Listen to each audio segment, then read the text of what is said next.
When we're just thinking like a thought experiment, we're just having a genuine UFO case. In our current world, with our current power structure, which is religious and lies all the time, there's no tolerance for some advanced faction which is basically able to broadcast intelligence and broadcast truth and expose these fake people. Once he was loaded with these telepathic symbols, when it was time for him later on in life to write down the contact reports, he just receives symbols in his mind. He goes into like a trance. He receives these symbols, and the symbols translate into a German word, and then he types up the German words with one hand on the typewriter. Yeah, I think in the first or second bit, I actually not really predicted, but I said, if there's like a thing on Area 52 or Jesse Michaels, Michael Horn interview, no, you predicted it exactly. It's in our first. You don't follow Michael Horn on every video, on any platform, on everything, and you spam these copy-pasted comments. With the same number of likes in every one. Yeah, it's like, I already pointed it out. Like, the guy replied, the comment was not 1 minute, it's 1 minute, and it's already got 4 likes, and this comment thread wasn't heavily visited in this moment. This is obvious.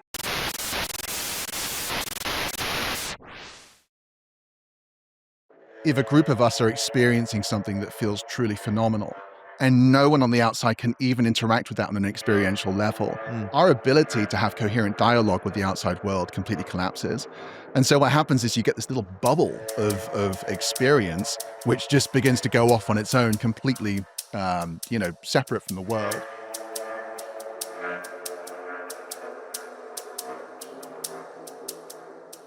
Living on Earth, we really have no conception of how big things are, how long they are, and how time actually works. The distances, things would just stagger us. Most of us live a very brief lifetime of 50, 70, maybe 80 years on here, and that's really our conception of what a life cycle is. And we have no concept of what it's like to see something 1 million years old or 5 million years old.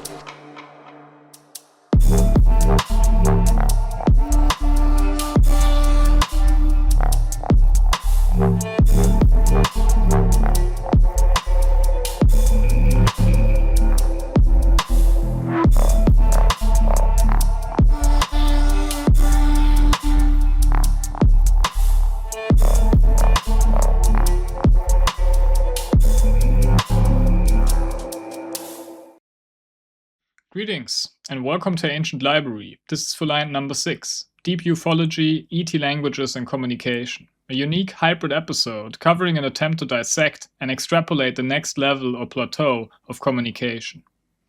Starting with the basic law of sending and receiving signals pre-speech or pre the use of complex languages, which we are using today. So let's jump right in. And I don't want to make this boring, so we speed up the process on the starting segment. It's nothing new, but we need to explain the initial steps to get the full picture later on. Chapter 1. General communication. Sender and receiver, simple and complex signals evolving up to languages equals coordinated sounds and associated meaning. So primitive humans used all types of alternative ways to communicate on a group level or on an individual basis. On our planet, it's told that speech evolved over tens of thousands of years via increasing brain size, and originated from basic vocal sounds. And I always wonder, what would happen if we were able to time travel a dude from 100,000 years ago and let him grow up in our society? And let him learn our languages, while having the same anatomy present. I really wonder how increased brain size would particularly play out in such a scenario. And later in this video we will hear some other concepts and possibilities which could also have led up to our current state, but more on that later. So humans, when they get born into this world, have to learn the skill of communication. Learning the first language, the so-called mother language, is not a biological determined process. It's more like an operation system which we need to install. To use a certain data bank of words or multiple languages to increase the levels of potential receivers and unlock language barriers in a true sense, or to increase our range to access more information. In recent times, a very vital skill considering broad access to the internet, which resembles something like a huge interactive library. And yeah, we have rather advanced translator devices at our hand, quite literally, which are easy to use. But understanding English firsthand is a critical perk to acquire if not born into an English-speaking country or getting educated in English as a secondary language from a young age. A valuable privilege these days. Writing and reading is also sender and receiver based communication, but more in a way like we know it today in a digital cloud framework, not requiring an active real-time encounter to process and acquire or interpret the written word. It's more like timeless communication. A quick example would be you find an old book and read it, and you're basically communicating with the author, even if it's just one-way traffic. There's another aspect I want to cut on, and that is communication with another species. So the only other really confirmed species of designated organic life on our planet are animals. And according to our lore, animals are another classification from which we allegedly evolved, from apes in particular. So if we look back 100,000 years, we were supposedly lacking brain size to talk, and a few million years back, we were basically monkeys which all of a sudden evolved into some truly otherworldly creatures, doing things apes never imagined to do one day in the future. From the way I'm phrasing this, you may notice a considerable amount of salt, but who am I to criticize the great Charles Darwin? The actual point was a scenario in which we are so high evolved that we aren't able to communicate with normal monkeys. So we know a lot of rather primitive life in form of animals, but we are de facto not able to downgrade our communication skills to make something truly understandable for the animal. We can study animals and conduct something which could be in a position to send the right information, but the receiver has to be on the same wavelength. So our technology and knowledge allows us to manipulate signals and conduct some communication with certain animals, but it's not really that easy, and experts are needed for partial success. To keep it general, animals can be very different, and we just made up a classification for life which isn't human or more evolved than humans. More evolved than humans, what would that be? Aliens? So speaking of aliens, and entering the framework of ufology in the process, I want to highlight some concepts or ideas on how a scenario could look like in which we are basically the animals. So we Earth humans communicating with aliens or another most likely more higher evolved form of life, which is determined by the fact that they managed to come here and create a situation in which they can communicate with us. So I want to allude to 3 potential scenarios here. The first one are advanced aliens which are extremely foreign in their appearance and morphology, so they need to use advanced, alternative styles of communication. A scenario which is basically depicted in the movie Arrival. I really recommend to check it out, it's one of the best alien movies in my opinion. The second scenario are advanced aliens which have developed something which we could call telepathy, and they somehow can stimulate us to being receivers, or simply they don't need a receiver on some god level type stuff. Basically what happened in the Zimbabwe aerial school incident with the grey aliens and the kids. The third scenario are advanced aliens, potentially also inhabitants or users of the humanoid blueprint, or slightly similar. It's basically to reiterate the Darwin take. If apes made it, why not other animals on other planets? It's basically extrapolating our worldview, our human lore, in terms of life and evolution into this question of extraterrestrial life and possibilities of such evolving. So you can see the directions in which this thought experiment could be going, and of course in our classified reality, everything which could be real is always marked with ridicule or stigma, creating plausible deniability. So until we have 100% safe confirmation, all these theories are conjecture and speculation from my side. But if we want to explore more in our current reality and maybe are brave enough to use highly controversial and also stigmatized material from a UFO case, we might want to call it actionable intelligence. We could extend the duration of this video and coverage of this interesting topic by a lot. And this is exactly what we are going to do, so stay tuned.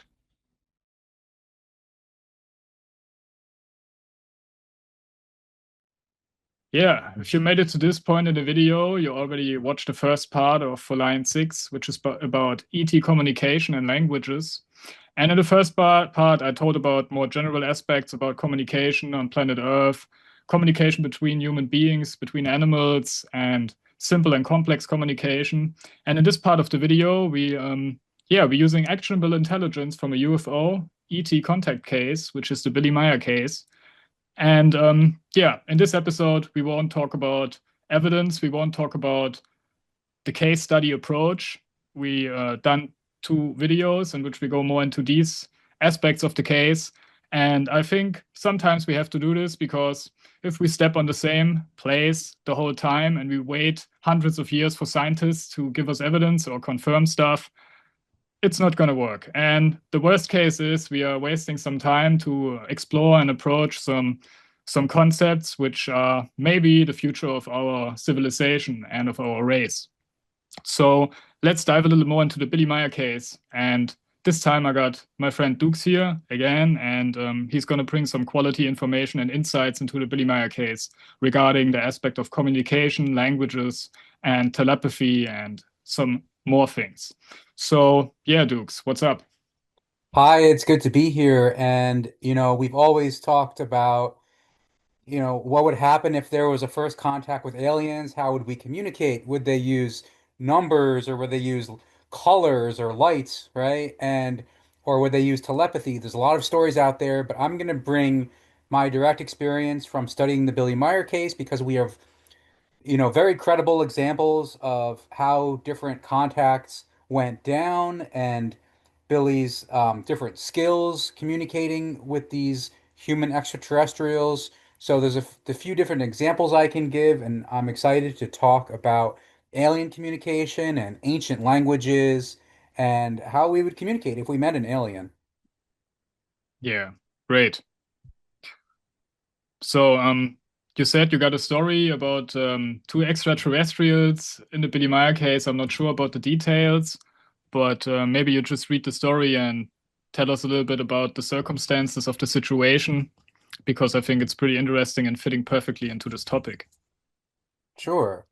Well, it's a story from a travel reporter in 1976. He is actually a German man who was traveling in South America, and he was in the jungles of Bolivia. And he wakes up one morning and he sees a low flying saucer fly right over him into the jungle. And he looks around and he decides to follow it. And he almost, couldn't believe what he saw, but he heads in that direction. He gets his compass and he follows the UFO early in the morning into the jungle. So he's walking by himself for what happens to turn out to be quite a couple hours. And finally, he comes upon a landed saucer and he comes within about 20 or 30 meters. And all of a sudden, these two men appear. And I will read his encounter and what happened from there. So he said, again, I thought I was dreaming because in a large clearing hovered a large discus of metal, only about 1 meter above the ground, and definitely about 14 or 15 meters in diameter. So that's about 45 to 50 feet in diameter. And what was incredible about it was that no noise and no other sound can be heard. And yet this disc just hovered above the ground, just simply hanging in the air. And he remembers standing there and just staring at the flying saucer, and he was just dumbstruck. He was speechless. And all of a sudden, something touched his arm, and he turned around, and what he saw left him frozen because standing next to him were two men in diving suits. And he says, "This is Horst Fenner." He says, "I can still remember I was wondering about this and asked myself why these two would be walking around in the middle of the jungle in diving suits. Only then did it dawn on me that I noticed many differences. The suits were visibly light and not as cumbersome as many diving suits known to him. And it was also a silvery color that he had never seen before. The two men who had like blondish hair, they weren't wearing helmets, but they had different devices of different sizes and shapes on their suits. So Horst was still kind of shocked and he wasn't able to say anything. Um, but the guys looked at him and kind of like even laughed, so they weren't like hostile. So then suddenly one of them started speaking something, but I couldn't understand a word of it. Then the second one also made an attempt, but with the same result. I did not understand a word. Their language also appeared totally strange to me, but with a melodic and sympathetic sound that relaxed me somehow and seemed to release me from my rigidness. So I don't know if they were kind of using like a hypnosis, but a very calming voice, right? He was getting the impression that these guys were gentle, gentle beings. He Right. says the two men were about equal size, equal height, and they're about 174 centimeters, about 5 feet 8 or 9 inches.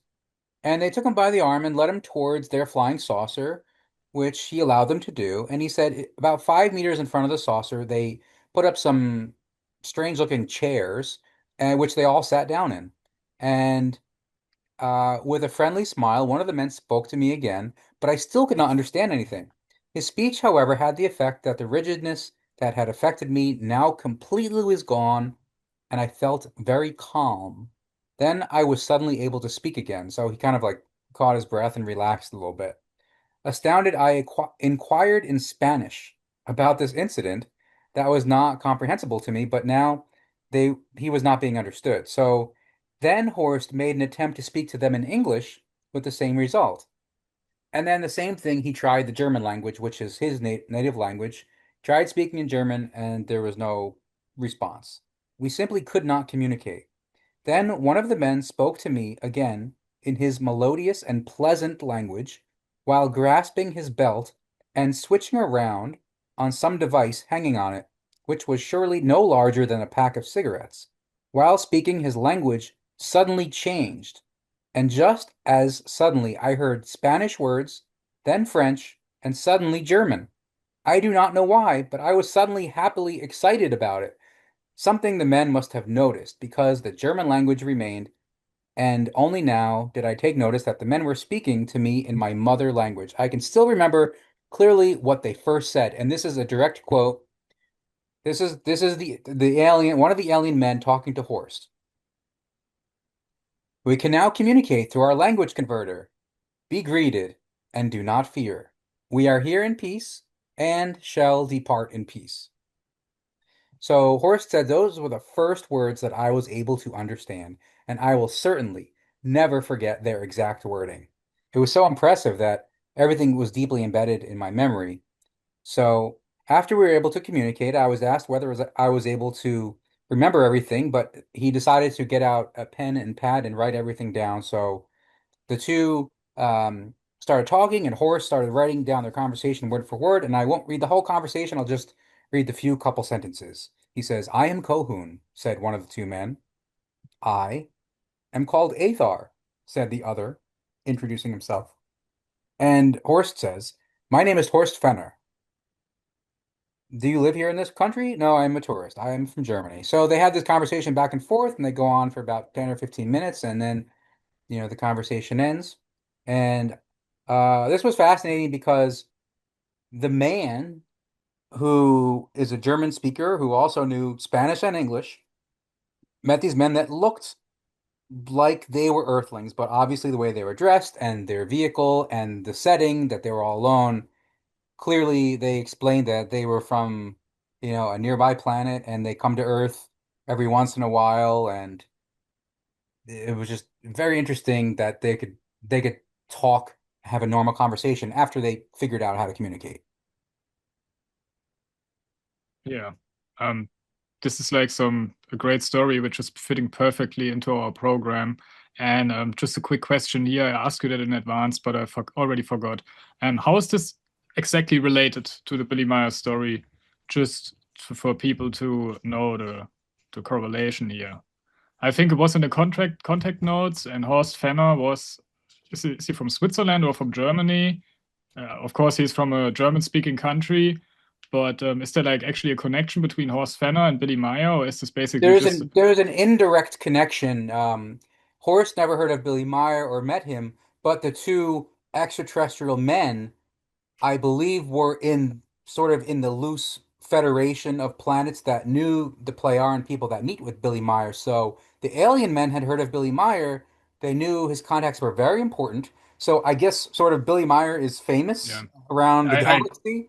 I guess it's the case because I mean, approaching this like from the standpoint that this case is real and genuine for 100%, it must be the case. Like it must be the case that I think we can acclimate in this situation or in this in the situation that even if it's totally boring and it's only the humanoid blueprint in the universe, and we imagine there's like more planets like us, it's going to be some type of federation thing. And imagine if we like encounter human beings from another planet and we got like a data bank where all these languages are basically integrated, it's no problem almost for us at our technological level if we got the data for the language to translate these words into German, English, or whatever. So it just like it's this logical thing that depending on their technological status, they came here and they got these devices, and it just fits. So I think that's a great story. And this was like basically the introduction in our Billy Meier part here. And in the Billy Meier case, there are actually many aspects about languages. There is like a piece of the Lyrian script in which we talked about in the first episode, and I talked about this in previous videos I did because it's actually a piece of evidence where there's like a foreign language written on it. It's not like just some hearsay, it's actually a real piece of evidence or a real piece of writing in this case. And I think it's pretty interesting because there was even some comparison to the Hebrew language, and it's all, I think you got a graphic on this later where it's basically saying how these languages originated. And yeah, maybe you want to go ahead and explain that. Yeah, so another artifact, I guess, that was found in ancient Egypt was this special piece of paper that had writing on it in a language that no scientist on Earth has ever seen. No historian on Earth has ever seen it. Now, I would like to find other examples, but there is a photograph of this one example that is in a collection of a wealthy nobleman in England.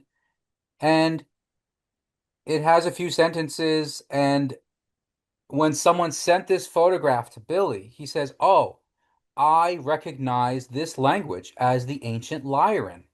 And they had, the extraterrestrials that Billy meets with. Ptah said, "Oh, yeah, we are familiar with this. We can help you translate it." And Billy knew a couple words. So it was actually a writing that could be up to 8,000 years old that was written on Earth. And it mentions a man named Enoch. It mentions travelers from the stars and archangels, and it mentions the stars Lyra and Vega. And it mentions these people coming to Earth, and it names these prophets or heralds that will come and bring this spiritual teaching or the teaching of truth or teaching of the universe to the people of Earth. And then it goes on and it talks a few sentences about what's kind of happening in today's time, but the piece of paper is obviously very old, it's very brittle, it's burned around the edges, and we kind of have to take Billy's word for what it says because there's no other examples that I can go off of or research and go off of. But you can sort of match the characters with the Lyran words and the German words, and they kind of match up because you can play kind of a word game if you know like one name says Enoch, Yeah. or one name says Lyra, and one name says Vega, and or one word says um spirit. Um, there's some kind of words that are similar to English that you can understand and you could kind of figure out. So it makes sense. The message makes sense. And what they say also is that the earliest languages on Earth are derived from ancient Lyran. Lyra, Vega are two star systems that allegedly, either in this dimension or another dimension, have people living on them. And they've been living there for a very long time. They're very developed. They're human beings. They look like us. And they speak their own languages and they have their own writing. And also, they Plejaren shared their own alphabet with Billy. And Semyasi wrote down A, B, C, D, E, F, G. They actually showed two different languages. They showed how their old language is based on star constellations. So every uh every letter in their alphabet is a connection of dots and lines drawn together that look like little star constellations, like the Big Dipper, the Big Bear, or the different stars.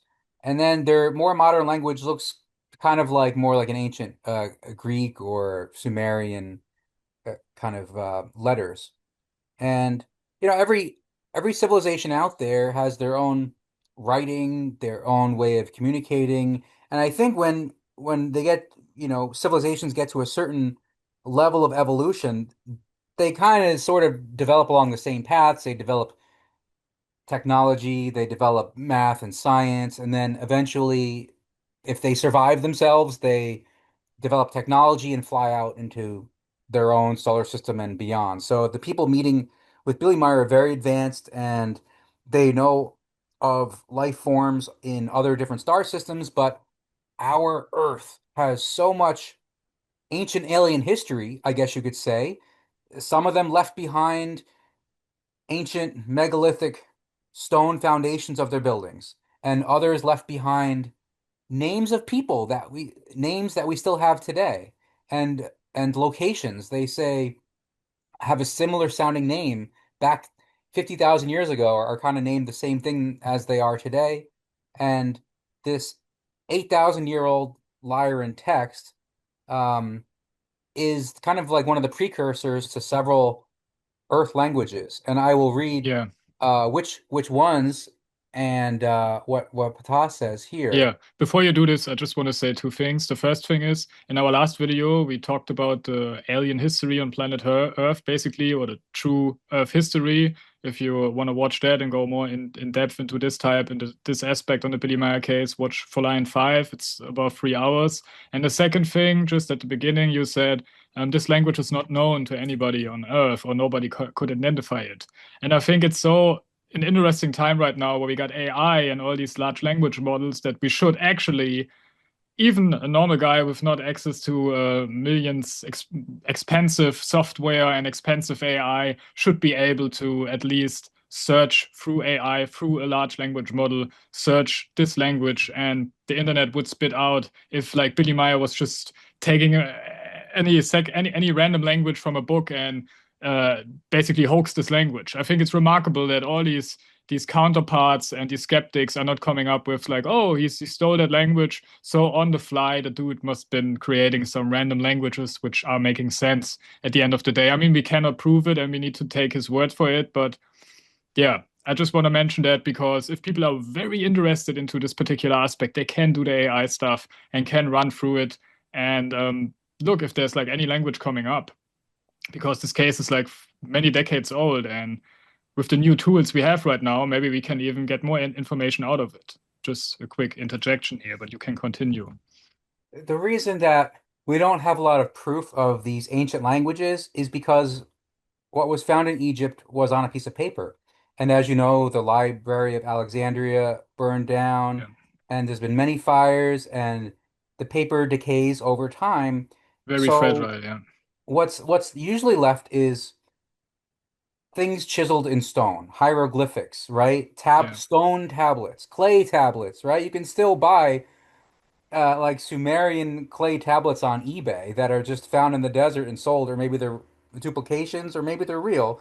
But you can also find ancient gold rings and coins that are from like 2,000 years ago from the Roman Empire with writing on it. So there is a precedent of artifacts in different languages, Greek coins, Roman coins, Sumerian clay tablets, and there is also an example that I didn't mention before, but in Australia, there is a bunch of large stones in the ground in the woods called the Gosford glyphs. And these are like rudimentary Egyptian hieroglyphics, but in Australia. And these Egyptian men went over there who know hieroglyphics, and there's been a few attempted translations.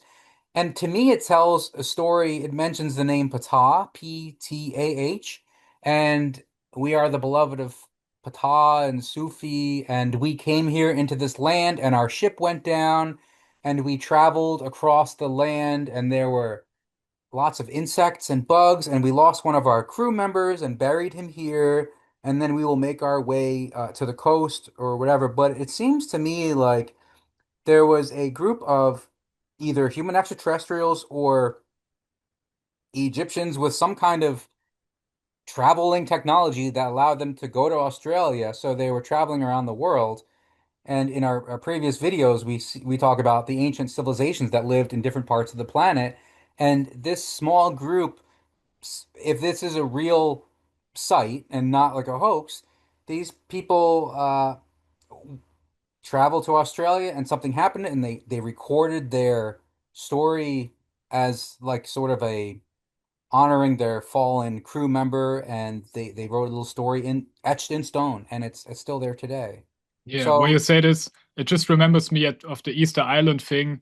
We could have integrated this in this video as well because I remember there was some extraterrestrial stuff going on, and they had mm, some unique language which probably died out or something. So there's actually a lot of stuff in this case, which goes into all these detailed situations and these small aspects of something that it makes pretty hard to believe that this stuff is basically somebody just cooked this up all in 5 minutes and wrote it down. It's pretty intense actually, because I mean we're gonna talk later about the Michael Horn appearance on the podcast because you can basically get lost into this material. You can really get lost into it. Sorry for interrupting. You can go on.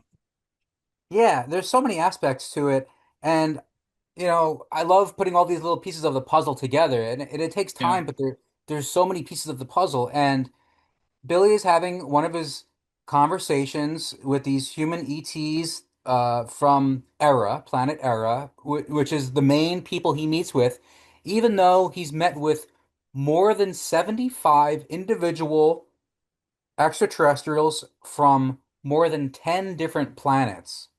Most of them are from the planet Era, which is similar to Earth and has similar living conditions. So the people look similar. I guess the animals and plants they have some of the same plants and animals and fruits and vegetables and trees and all that. So he's having a conversation in contact report 159. So this is very early on. This is a long time ago, probably in the 70s or early 80s. And Billy's talking with Quetzal, and they start talking about ancient names. Now, you'll find these ancient names are in the Bible, and they're in the Book of Om or the Book of Enoch or Enoch, where they start mentioning archangels.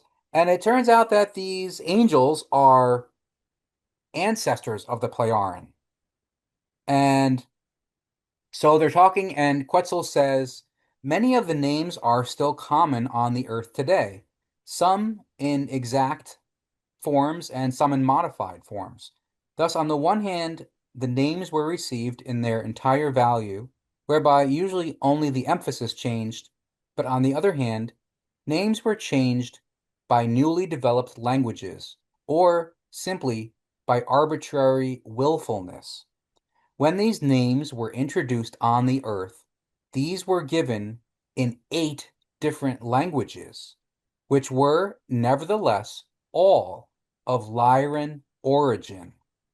From this, new languages developed on the earth over the course of millennia, from which then, primarily, the oldest languages known on earth arose.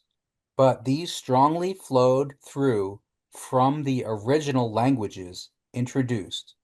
The best known languages that arose from it are Sumerian, Aramaic, Hebrew, Minoan, Celtic, etc. And from Celtic or Celtic, for example, there arose many other languages from which ultimately today's German language, the Flemish language, and other languages also arose. From the Minoans, ancient Greek arose, and so on and so forth. So Billy had some experience with finding an Aramaic text in Aramaic scrolls in Old Jerusalem in the tomb, and then we talk about Minoan and the Crete civilization, where there's old megalithic structures, which I didn't know about, but these megalithic stone structures like Baalbek, Lebanon, and Saskatchewan, Peru, and they're all over the world. They're in Japan. There's pyramids There's pyramids in China, there's pyramids in Egypt, there's pyramids in Ethiopia, there's all these ancient remnants that survive the test of time, and the languages also just evolve over time. The Sumerians actually, according to this information in the case, are the descendants of human extraterrestrials from the Sirius star system. So we had, according to the gods timeline that we talked about last time, we Yep. had humans coming here, living on Mars, living on Malona, and then eventually coming to Earth, and those people from Sirius stayed in that region of Sumeria, and this was over, thousands and thousands of years, and the language changed, and they learned how to write basically, and then we have Aramaic and Hebrew and Greek and Minoan, and then the Celtic coming over to Europe and German. So it's very interesting how languages change. If you just think in the past 10 or 20 years, we have this language of emojis now that never existed before. Yeah, yeah, yeah. That's like, I mean, it makes total sense. We got this input of like some foreign intellectual language or some, I would say, a seed got planted. And then on our echo chamber, which is planet Earth, more languages evolve through mixing up with different peoples and different locations. And then we got the Minoan language, the Greek language. I mean, Greek language, I mean, I can assume every second extraterrestrial from the Pleiadian coming here, I mean, basically learning English, but most of them, they speak a little bit Greek, just because it was just a huge language in a long time frame, I assume. Hmm. But yeah, I would like to talk a little bit about the German language from my side, if you're like finished with the history. Yes. Yes.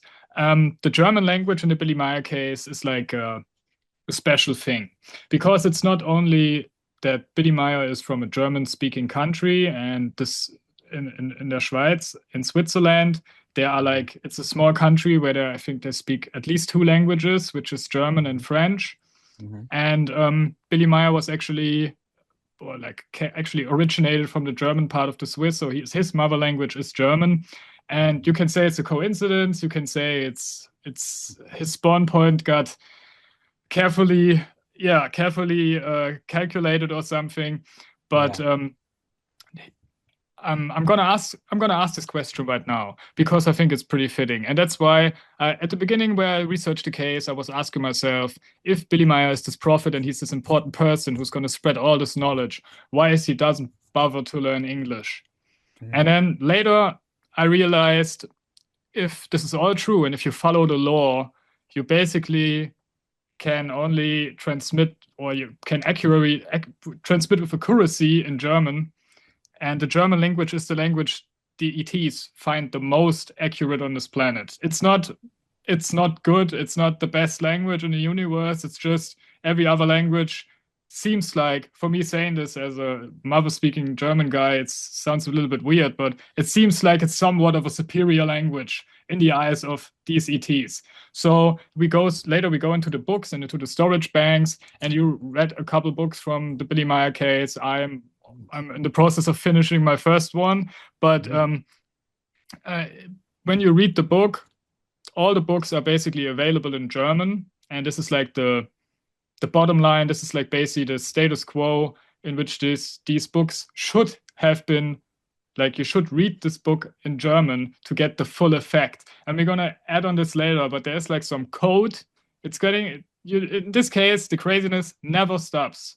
It And never if stops in this it case. never stops, and if you put on a book, if you read your first book from Billy Meier, the first few sentences are gonna be, oh, this is like this book is written in code, and it's some I don't know some unique process. I can't explain it. It's beyond me, to be honest. Well, I We can can give you a hint because Ptah explains exactly why they do this in the 480th contact. So now we're moving a little bit later into the middle of the contacts. So for those of you who don't know, the 933rd contact report just came out recently. That was the last one. So Billy's been meeting his whole life. The main contact started in 1975. But so this is October 3rd, 2009. Ptah is talking, and they start talking about the German language. And, you know, few people ask the question, why are these extraterrestrials meeting with Billy. And you're right, Billy grew up in a German-speaking country. And not only that, he had the best teacher. He had an extraterrestrial teacher teaching him High German, or like the pure, correct German, which is very precise. It's not casual. It's the grammar is very exact. And these Playaran extraterrestrials planned this mission of coming to Earth a very long time ago, before Billy was born. Probably started with Enoch and the other heralds, because each of those prophets in that 8,000-year-old piece of paper listed by name, each of those heralds had direct face-to-face contacts with these human Plejaren. So Billy's mission isn't new. The people meeting with Billy, their ancestors met with the previous heralds on Earth at different times, and they talked to him, the previous heralds, and they explained things, and they said, "We're going to teach you the creation energy teaching, and you're going to pass it along to the people." So Ptah says in the 480th contact, and what there is still to say concerning the German language, at a very early time, when the mission was decided upon, it had already been recognized that in the new age, which is what we're moving into soon in a couple years, in the new age, only one single language and its derivatives can represent everything in the right way. Therefore, it was already determined at an earlier time that with the mission, priority should be given to the pure German language, for which there is no equivalent comparison with any terrestrial language. Consequently, only through the German language can everything be expressed and explained in the right way and precisely. All other terrestrial languages show a great poverty of expression. Consequently, inadequate and falsifying terms are used in them, which in the German language specifically indicate something else. But there are also terms used in the many terrestrial and extremely inadequate languages which trivialize and play down the powerful German terms. As a consequence, inadequate descriptions must result from the language conversions, that is to say, the translations of German terms into other terrestrial languages, whereby the real and deep sense of that which is expressed in the German language is lost, but that already corresponds to a falsification of the original text, which always leads in the course of time, as a result of wrong interpretations and so forth, to further changes and falsifications. Consequently, the original text and the content in terms of meaning can finally no longer be recognized. So what he's saying is, if you don't have the most precise language and you pass down a message over and over time, down through the generations, like the game of telephone, the original meaning gets watered down and words change here and there, and you don't have the full understanding, and then people get confused, just like with the ancient texts in the three Abrahamic religions, where you have these ancient creation myths and creation stories of angels and gods and um, all of these like miracles. And when we find the Aramaic scrolls of the Talmud Emmanuel, written by Judas Iscarioth, the only disciple who could read and write, then we get the 100% clear picture. And we get a more logical understanding of events that took place 2,000 years ago. And that's some of the people who find the Billy Meier case, that's the first book they go to. It's because they want to hear kind of like the first gospel. It's like the first um, unwatered down story of the man that we call Jesus Christ today, which they say we got his name wrong. So, language is so important, and they think this message, this wisdom that they're passing on to the Earth people, it's so important that we have to get it right, and it's Figu's job to preserve the accuracy of Billy's writings for the next Yeah. hundreds of years. So it's basically like a game of telephone with languages. If you like got a text and you got some information and you translate it in languages, in these inadequate languages or not in these languages with low accuracy, which like the Pleiadians are saying, you the writing or the text or the data deviates in every translation, in every exchange. It deviates a little bit, and they say in the German language, the deviation is pretty much the smallest, so it's for them the most accurate way to. I mean, they're basically here to transmit a lot of information. That's basically the core of this whole mission. So, Yeah. I mean, we need to suspect them that they are choosing the best language for this. So, yeah, I mean, yeah, it's a little Yes, bit crazy. they're very smart. They can learn more languages than we do.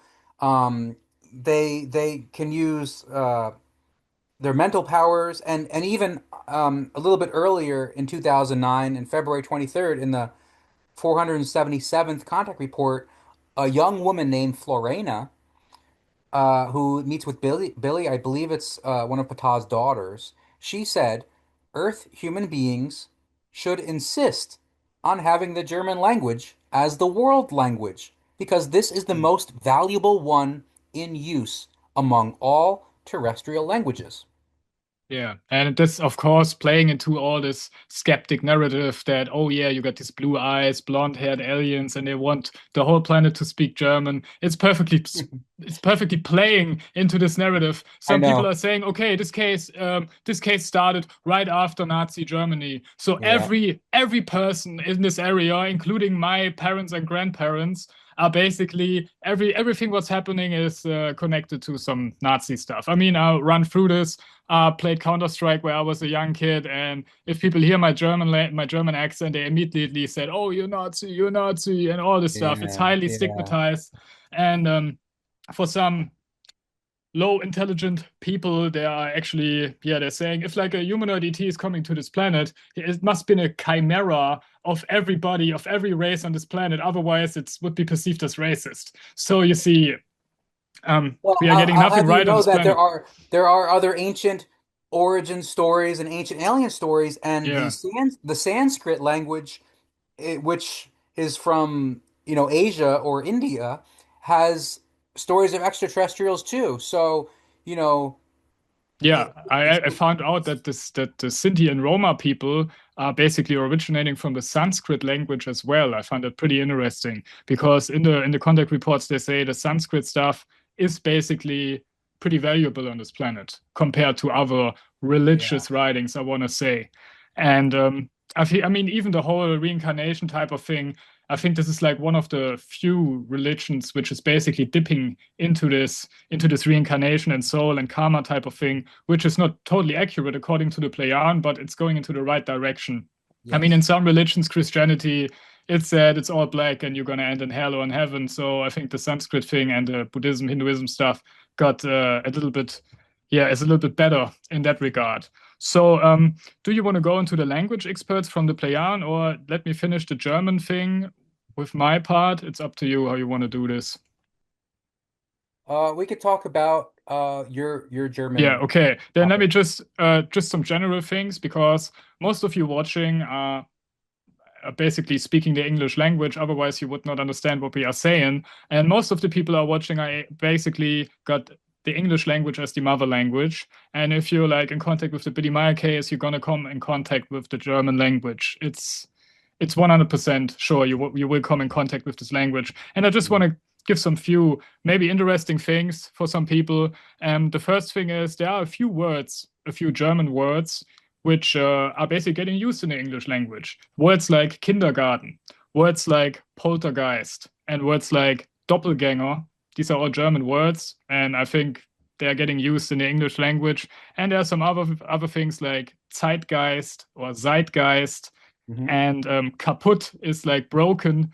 I Yep. think this is even. And then my favorite is some people who want to get perceived a little bit more intellectual are going to use the word Spiel, which is basically spiel, which is basically game, and Hmm.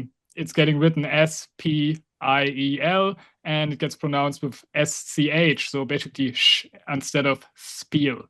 And many Right. people say spiel. And yeah, this is just some few things. One other thing I found pretty interesting is for me, like I said, I grew up learning German and then I learned English later, which you can obviously hear. And the most hardest thing which is like an immediately charisma and aura loss, is the TH for the German-speaking people, because this type of dental friction we are not used to. Like if you're not learning this from like a small kid or something, it's going to be hard to pronounce the TH right. You can work on that, but if you not do that, it's an immediately aura loss, and it's even perceivable for German-speaking people. It's pretty funny, because on the other way around, if you're English and learning German, you're going to encounter a pretty hard language, but the language is not that difficult. It's more like you said, it's the grammar. The grammar is brutal in German. There are so many things. If you want to do it perfect, it's pretty hard. And most of the people in my country are not even able to use the right grammar. They're just doing it because they're used to it. But the English language, for example, it's the world language. Many people speak English. The English language is available in there's like degenerate forms of English, basically. And there's like you can use great words in English, and I like the language. But yeah, I think the most important thing is, if you learn German, the long words and the pronunciation maybe are going to be a problem, but the other way around is pretty much the same. But yeah, learning German, I can imagine, is pretty hard. But the Plejaren say, if you basically read the books, even if you don't understand German, you maybe should read the German version to get the code working. And Yeah, yeah, I'll go into that. And the Plejaren and Billy understand that most people speak English, and so that's why they translated the Goblet of the Truth yeah, officially with the German and English together. And it took them a long time because as they were doing it, translating Billy's German work into English, they were like, there's just no words in English that match what we're trying to convey here. So there's actually people that I know in the figure groups around the United States that are translating Billy's books, and you need to have a contract with Billy. And as a member of the Figure Studio Group of USA, we can publish Billy's books, but there are specific rules. It has to be in German and English with the original, and there is this sort of code in Billy's spiritual texts, and it has this sort of subconscious effect. So I can go into that. I can tell you about the code if you like now. sure, go into it, or maybe touch on it. Depends how much it is, but I would like to hear this. I think it's very interesting. And if we say to people, oh, yeah, there's a code, I mean, I got not much more information on this, but if you got those, I think it's pretty enlightenment. It could be an enlightenment, because This is going to we tie got no into concept of this code in when I our when I'm going to world. explain I'm going to explain the code, which is only in Billy's German work. So you don't have to understand German, but if you read Billy's spiritual books like the Goblet of the Truth, it has this code in the words. So the words he uses, the length of the word and the word value have this kind of numerical, I guess, pattern that unlocks impulses from the subconscious. And this is going to tie in with what we talk about later about telepathy. So let Yeah, me yeah, let me explain the code, and then we'll start thinking about what's going on in the background of our brains, and then what's going on around the planet and in other civilizations that have intelligent life. So this is an important some of the important information they give regarding translations on the code, and this is in all of the books with the code in the beginning. Like you were saying, this is what they say. Only he who undertakes the learning process of the German language has the security to be able to comprehensively and clearly understand the German texts in their richness. It must be considered that interwoven into all of Billy's German spiritual teaching texts, or creation energy teaching texts, now is a more precise term, is an evolution code. This code is fully effective only when every word of the text is in its correct place and written free of errors from beginning to end. The code releases impulses from the storage banks, which reach the reader and begin to work evolutively in him or her. This process is unconscious and has nothing to do with a coercion or manipulation, rather only with the knowledge that is retained in the storage banks for all times, and which when released through corresponding impulses, begins to penetrate very slowly into the consciousness. The same result is obtained when someone reads the German text, even though that person may not master the German language. It makes no difference whether the text is spoken silently or aloud, or whether one person is simply reading. The German language originated from the old Lyran, and interestingly has the same amount of characters per word.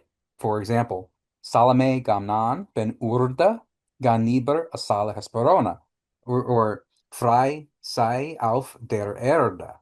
So the words peace and earth have the same value. It is not possible for Beam to work the code into any language other than the German language, because no other language is suitable for incorporating the code. Moreover, one has to take into account that many words of the German language do not exist in other languages, which is why the sense of the German original can only be reproduced in part when translated into any other terrestrial language. For these reasons, each translation will have the original German text included. And I want to say that 2,000 years ago, most people couldn't even read and write. So when you had Aramaic or Sanskrit or Minoan or Greek, a very small percentage of the population was literate. So the people who really had the power were the priests and the scribes who can read and write and knew how to read and write, because a lot of people at different times couldn't even read and write. So now we have this code. Now we have the internet. And now the player are coming here. Billy's doing his mission. He's writing down all these books, 50 books plus 23 book volumes of the contact report. So that's more than 70 books. And it's in the most precise language on Earth, because I think this is the most important information on Earth. At least the aliens are saying this is the most important information that you Earth humans need to read and understand, because if we did, we would have world peace and we would have high technology and we would have an understanding of how the universe works and how life and death works and all these things. So we're at this early stage and we're just slowly getting there, and this is a long-term mission. Yeah. Yeah, I mean, great. There's like a thing called the storage banks. We're going to go into this when we talk about telepathy in a minute. And I think you just read it, but it's basically, yeah, it's basically like you said. I mean, there's like this universal code, which is basically on another level. And it's not possible for Billy to convert this code into his writings. I mean, later we can go on how Billy Meier writes books. In my opinion, it's not like a normal process how we understand people are writing books. It's more like a download type of thing. And I think it's just like, yeah, hard to explain for me right now, but yeah, it's not like a creative process or something. I think it's straight downloads, and you need to basically press the most in this lifetime to get it out. And if Before you we read yeah, before we go into the mental stuff, I want to share one more two more guests with Billy who are language experts that visited Billy a couple oh, years sure, ago. yeah, I forgot about this. Yeah. These are really interesting. So different people come and visit Billy on Earth and off Earth. So people from all around the world go to see him, and people from other planets go to see him. And these two guests came. This was in Contact Report 753. So now we're only 6 years ago in 2020. So on September 21st of 2020, in the 753rd contact, Billy has these new guests that he never met before, these people. And Ptah comes and he says, these two persons who have come here with me belong among our linguists and writing experts. They come here from Era in order to give some explanations and make some clarifications, which entirely relate to the contact reports. Billy says, greetings to all of you. Welcome. And as Ptah recently told me, you will all also understand Swiss German. So Jendaya says, that is correct. We speak your mother tongue, as you observed. Greetings to you. My name is Jendaya, which means the one who is thankful. And according to terrestrial time, my age is 1,014 years. Ptah said that you always want to know this information. Haractis. Greetings also for me. My name is Heractus, which means the one who is well dressed, and my age is 1,316 years. So they talk a little bit, and uh, they want to have this special conversation, and they say, yeah. So um, Jendaya and Heractus are on a team of linguists that read Billy's work and they go through it and they look for mistakes and corrections, and they found recently that some of the words and sentences were being moved around on his computer before he gets to print it. So he types it up while he's writing up the contact reports, and some of the information gets jumbled around due to, I guess you could say, outside influences, and the writings get erased or go missing or mixed up, and they have to Billy has to basically start all over again. And I just want to read a couple sentences about what they say. Jendaya and Heractus says here, um, Sure.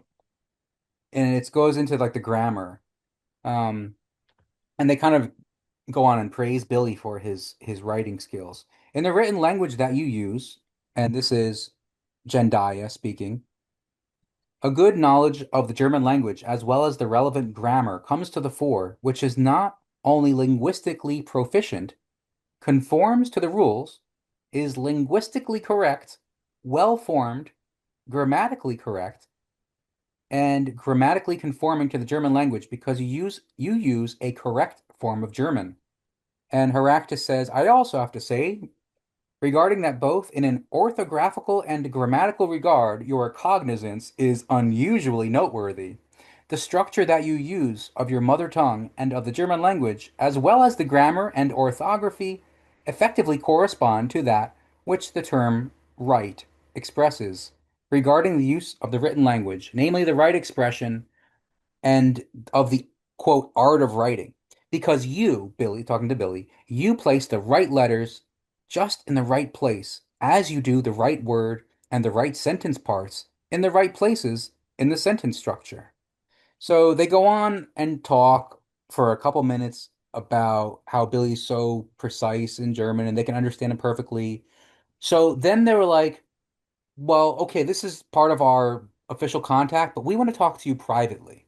So Billy often has non-public conversations or unofficial conversations with these extraterrestrials, which they talk off the record. So he doesn't recall, but it goes dot dot dot. So they go into this private conversation, and now I'm going to jump back to this contact report and just read a little bit after they're done talking privately. So Billy's like, so these extraterrestrials, they came in at 11 p.m. at night into his office. And now Billy's saying it's now 21 minutes after midnight. So they've been talking a while off the record. But since this is Billy, but since we are now by ourselves again, I still have something I want to say, which you will please listen to, even if it will perhaps be boring for you. And then so they talk and they talk. We don't know what they talk about. It goes dot dot dot dot dot dot. And now we're coming back to the contact report. And Billy Yeah, says, just real quick, I just want to just quick interject for people who don't know it. In the Billy Meier case, and we covered this in the last episode, there are sometimes, or sometimes it's actually pretty often, there are these redactions where stuff is left out for a purpose because it's sometime, I would say it's some time of classification process. hmm, And if they talk personally, these things are actually also not in the contact reports. So he got like almost 1,000 official contact reports, but in reality, he most likely got at least the double amount of these contacts in a yep, private setting. Yeah, yep. continue. Okay, so Billy says, now what Heractus and Jendaya have explained concerning the written language and the verbal language certainly makes my head smoke when I think, or smolder, when I think what our earthling writers and linguists do not know in regard to the writing and language, and that they are, in regard to this, effectively still bloody beginners and bunglers regarding that which these two show in terms of knowledge of writing and language, then that is so tremendous that our Earthling will probably never even learn a tenth of that which you two know. Just the fact alone that Jendaya has mastered 291 languages and Heractus 384, I find monstrous, not to mention their entire knowledge regarding written and verbal language. I never would have dreamed about all that which is hidden in it, such as how primitive and inadequate our terrestrial written and verbal languages really are. Naturally, it was already always clear to me, and I was conscious that our Swiss German and the High German are the two best means of articulation and understanding of the entire terrestrially existing means of communication, and also can without problem be practically unlimitedly enriched and expanded with new term and word inventions, while all other earthling languages are totally primitive and crude and are nothing more than deficient attempts at communication. The possibilities for wording, the forms of expression and descriptions, as well as the forms of explanations, the speech act, that is, the linguistic possibility for communication, the possibility for locution, possibility for conversation, the vocabulary and the meaning of the language, as well as the existence of the word, the goods of language, the goods of words, word material, and in general vocabulary in regard to the kind of expression and the meaning of the Swiss German and High German and so forth are immeasurably superior to any other written and verbal terrestrial means of communication. So they go on and on and on and on. And Billy talks about these very powerful words that we should be using more frequently. So they go on and on and on. And you can read about their conversation and contact report 753. But it just goes to show how primitive we are. We think we're so smart and we have, computer chips and nanotechnology and AI and all these. But, always found that the Germans have a very good reputation for science and engineering, like the German engineers. So they must use a very good language to be so precise and scientific and exact and make high quality things like Porsches and BMWs and other technologies. And, language is so important, and I think in America we can't appreciate it unless we learn a more superior language and sort of compare the two for ourselves. Yeah, you always need another variable to compare what you got. I think this is like in a small sense with these languages and in a great sense with this UFO case, because like if we got nothing to compare us to, we can see where we stand on the spectrum literally. Like basically it's interesting. And I think the next level, like, are you okay going to the next section or okay, the Yeah. next level, basically, I mean, not only in the Billy Meier case, there's like a lot of lore, a lot of mysticism. The term remote viewing comes to mind if we talk about something called telepathy. Remote viewing, in my opinion, and I'm pretty sure in the Billy Meier case, they say something similar, that it's basically some type of marketing thing. I mean, there are psionic abilities and telepathy abilities, but we on planet Earth, the average human being is light years away from this stuff. And but if we look at progression of intelligent life in the universe according to the Plejaren, telepathy is the next level of communication. And I think we see some small, it's very controversial, very stigmatized. And of course, in these days, you don't know if people are crazy and they got like they're paranoid or schizophrenia or they get actually their telepathic communication. It's pretty, and you can do a lot of you can do a lot of, I would say, bad things, or you can use it behind a paywall, like a remote viewing protocol by Stephen Greer, the CE5 protocol, for example.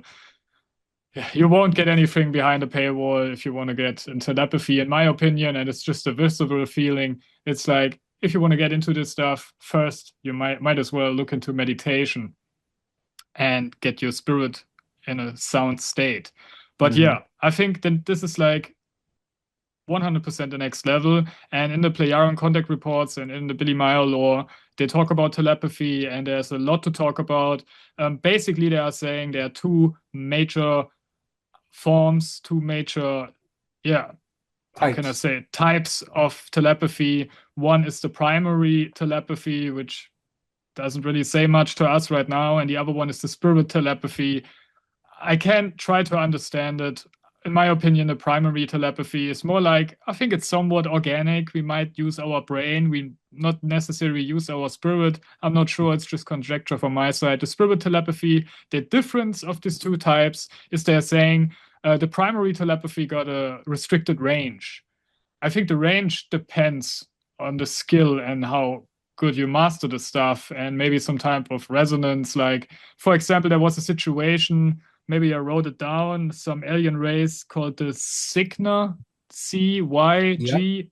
You heard about that? Um, Hmm.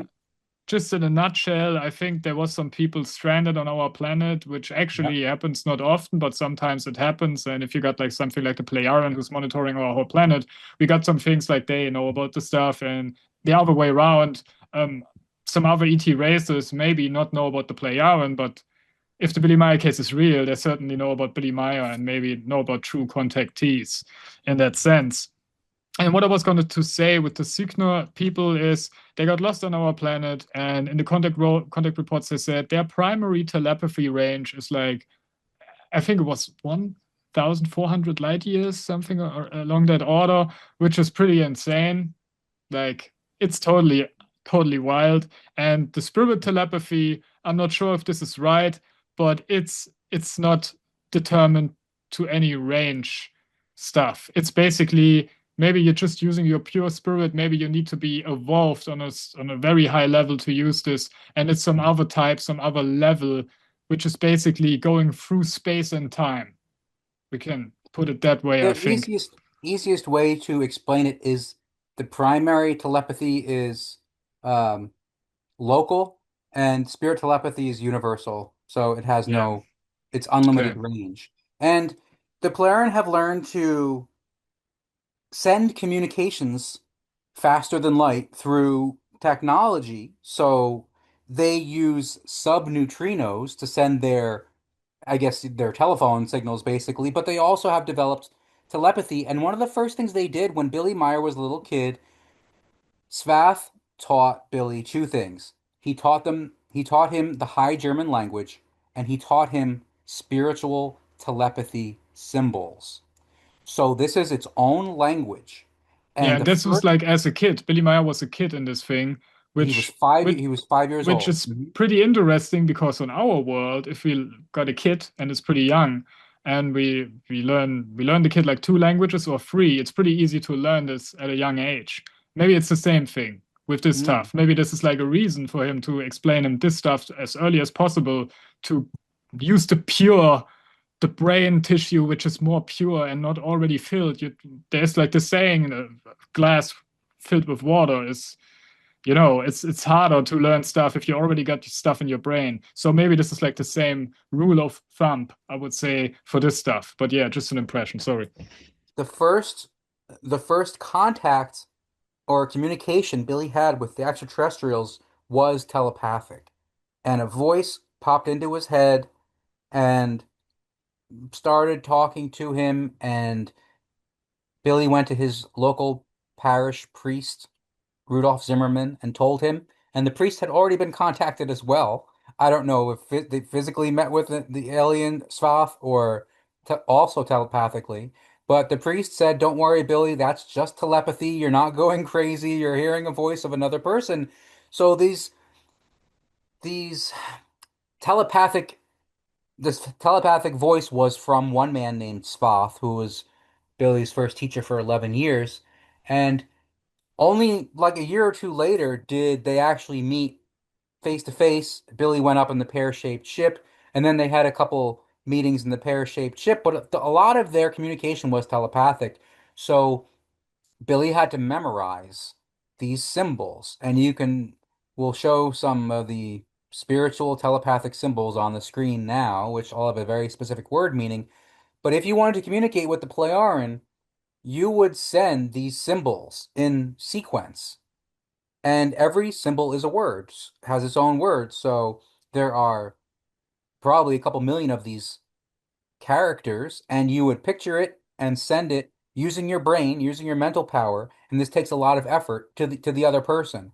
And Billy was taught how to do this. So it took a couple years, and it probably started out very basic, but he got better and better. So then once he was loaded with these telepathic symbols, when it was time for him later on in life to write down the contact reports, he just receives symbols in his mind. He goes into like a trance. He receives these symbols, and the symbols translate into a German word, and then he types up the German words with one hand on the typewriter. On our world, we are right now at a point where we are basically at this thing where we got this transhumanistic timeline coming in. We Mm, got people want to have implants, people want to have chips, people want to have Neuralink. And I think it goes full circle. In the Plejaren story, we know the Plejaren are technologically so high evolved. But in the, like, if you look at the universe and all the other races, which are basically presented in the case, you notice that the Plejaren are highly technological evolved, but they are specifically not a very technological race. They are basically more spiritual race, and they got the other road, the other skill tree, I would say, more figured out. And I think it matches perfectly because in our world, we are basically running running directly into this tech area because we think there's nobody else, there's no spirit, there are no real abilities to gain from going down the spirit path, the meditation path, spiritual development, spiritual evolution. We want these implants, we want all these abilities in a technological order. And you see it with AI. AI is a good tool, but some people in my direct people directly around me, they're sending me AI breakdowns for everything. And I just show them if you prompt it a little bit differently, or I prompt it from my angle, the answer mm. could be different. It's just, it's not right there. And we see even here that people are going to get more and more dumb. They're not going to think for themselves. They use these tools, and don't want to say these tools are evil and they are bad. I'm not against technological progress, but it's like I think in the Billy Meyer case, maybe it's perfectly explained in there that you need to have this balance. And on our planet, this balance is highly disrupted through technological. We are not so advanced like how they are, but um, we can touch on this now. Like there's like in the first big trip Billy Meyer took with the player, and he was going into the Great Spacer and was meeting some people, some ETs face to face, we can say. They got some little real life, like you said in the first story, some little translation devices which basically translate all the stuff. Not that far away from this particular aspect of communication devices on a technological level. I think that's pretty interesting because in other areas, time travel, UFOs, like anti-grav, whatever, we are light years away, literally, from the stuff. And it's like on this translation devices are not really that high technologically evolved. So yeah, I think on this planet it's like I can imagine there are planets out there. They got maybe they're highly spiritually evolved than us, and they got not even a fraction of our tech because it's so unbalanced on our thing. And I even wonder if there are people like with acid skin, and if there are people with like bird type humanoids who are flying. What's our trait? Like, what's our Well, thing? Like, we you are know, just normal humans. Like, it's like maybe we got something which is not visible at first glance, and this is this type of technological stuff. Maybe I'm trying to, if you've played like real-time strategy games in the past, and you know there are like 6 factions, and you can pick a faction. Every faction got their own thing going, and I just wonder what's our thing, you know? well, Wendell Stevens said it best in the first 5 minutes of our part two deep dive. And he said that the human beings of Earth have let their technological growth far outpace their spiritual growth, and it's way out of balance. And speaking of Neuralink, Billy Meyer had the first Neuralink when he was a little boy because he went into the pear-shaped chip and Oh, Svaf stop it. put this device on his head with all these wires. And Billy Oh, explains yeah, I remember, Billy yeah. Billy explains how all of a sudden this rush of information came into his head and it unlocked these past life memories and past knowledge and languages and medicine and he just wanted to help the world. Like he got this computer aided unlocking of his storage banks or his previous life or his previous conscious personalities. And this gave him an ability to also, I think, there is are ways to access previous lifetime memories and previous skills. But I was just reading this in one of the book studies that Billy wrote. It called Death, Dying, Rebirth, Life, Death, Dying, Rebirth, and Sorrow. And they talk about what happens in the afterlife and the human consciousness. And the human has a material consciousness, but they also have a spiritual consciousness. And everything we think, see, do, experience is stored in the storage banks. And the purpose of our life is the evolution of consciousness. So when we live, our spirit form is in our brain, and it sort of gives our brain power, and the creation energy gives us the ability to evolve and to learn. So the point of life is to use our language and our brain and our cognition and perception to have new experiences and gain wisdom. And then everything that we learn at the end of our life is stored in the storage banks when we die. So then when our spirit form spends time in the beyond, it forms a brand new personality. And eventually when it's ready, that personality and that spirit, that new personality and the evolved spirit form comes into a new embryo on the 21st day after conception into a new human being, and it starts the process over and over. And like that graphic, the human spiritual evolution goes up little by little, lifetime by lifetime, and this is how we use language and our mind. And the Pleiadians use twice as much percentage of our brain than we do, and they live 10 times longer than we do. Like I was saying, Jendaya and Heractus, they're over 1,000 years old, and we're lucky if we live to 100 years. So they learn so much. They go to different schools and they have highly advanced technology and they have an understanding of the universe that dwarfs ours. So, um, Yeah. Samyasi was telling Billy, teaching Billy telepathy and having him do certain tasks in the beginning of the contacts. Billy Billy has some mental powers and he's demonstrated some of his mental powers, but it takes a lot of physical effort to do this and a highly evolved spirit form. And I think it just needs you need a lot of specific training. I think a lot more people could be a little bit better at it if they had the training of the extraterrestrials, but they're not going to do that because we have to grow into this level of like telepathy and consciousness. Sure. I mean, we can just quick go into how they actually learn the languages. This is just a nice anecdote. I think it's pretty early in the contact reports, where I think Samyasi was saying, yeah, they basically she learned the German language in 30 days or even less, a few days. And this is like some I think we can imagine it's like we chatted about this before. It's like in a Matrix where they basically sit there and they got this high density I know learning Kung Fu. experience. Yeah, like yeah, exactly. Where there was where they it's a martial arts thing in the Matrix, and I think it's Load up the basically program. Load up the yeah Swiss German.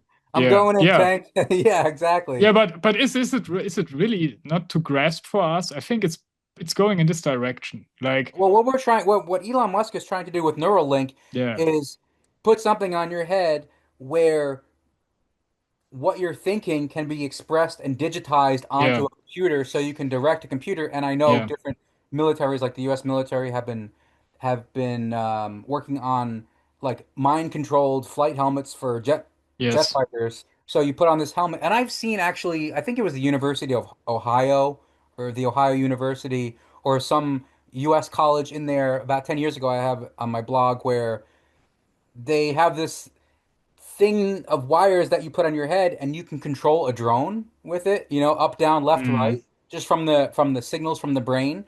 So there is so much, and really the detail, the beauty of the Billy Meier case, it goes into explanations that no one in the world can provide. And there yeah is a piece on billymeier.wordpress.com about how the pineal gland is connected to the paranormal. And the pineal gland is in our brain, and this little organ, it used to be a lot bigger. They said it used to be 10 times bigger. It used to be three centimeters, and now it's like 3 millimeters, or it's shrunk a yeah lot. it's So the people of Earth used atrophied to have a really basically big yeah. pineal gland. And that is the sender and receiver of all these what they call swinging waves or fine fluidal energies. And I could read a little bit of about the pineal gland, but I would recommend people to look it up. It's an explanation by Ptah. It was written in October of 2014, and it says fine fluidalness of fine spiritual perception, telepathy, levitation, and teleportation. So any kind of mental powers is done through the mind. Any kind of telepathy, telekinesis, maybe viewing of the future or past lives, any of that has to do with fine fluidal energy, the storage banks, the pineal gland, and the Plejarians say that we can't like consciously recognize past lives like specifically, but we'll get impulses like Yeah. we'll get subtle hints from Yeah, them. and this is one of the most funny and spaced out and also creepiest aspects of the case. I think for me, like this is the most ontological shocking thing. I mean, I always knew deep down that there is something like a soul, and might as well. This is not the only time I'm here and I'm going to be here, but it's all not really some solid conviction. Well, you said And the word you said the word zeitgeist before, and the word yeah, geist. The Plejaren explained the origin of the word Geist, which was Geist in German, but Geist is basically means spirit. And mm, Billy Meyer called it the spirit teaching or the Geisteslehre. But this spirit teaching, this was taught on different planets and different galaxies all over the universe. And this is like the teaching of Nocodemian. And this is like the key treasure of this case is like it's unlocks the secrets of the universe and humanity, how humans are supposed to be living in harmony with each other. And it's kind of like the rules of the universe, the laws of yeah, creation. It's like eh, the directives of creation. But, you know, I love that they're just introducing these concepts to us, a primitive, violent, race on Earth that's very warlike and very aggressive. But the Plejaren are saying there's so much more that you need to learn about being human.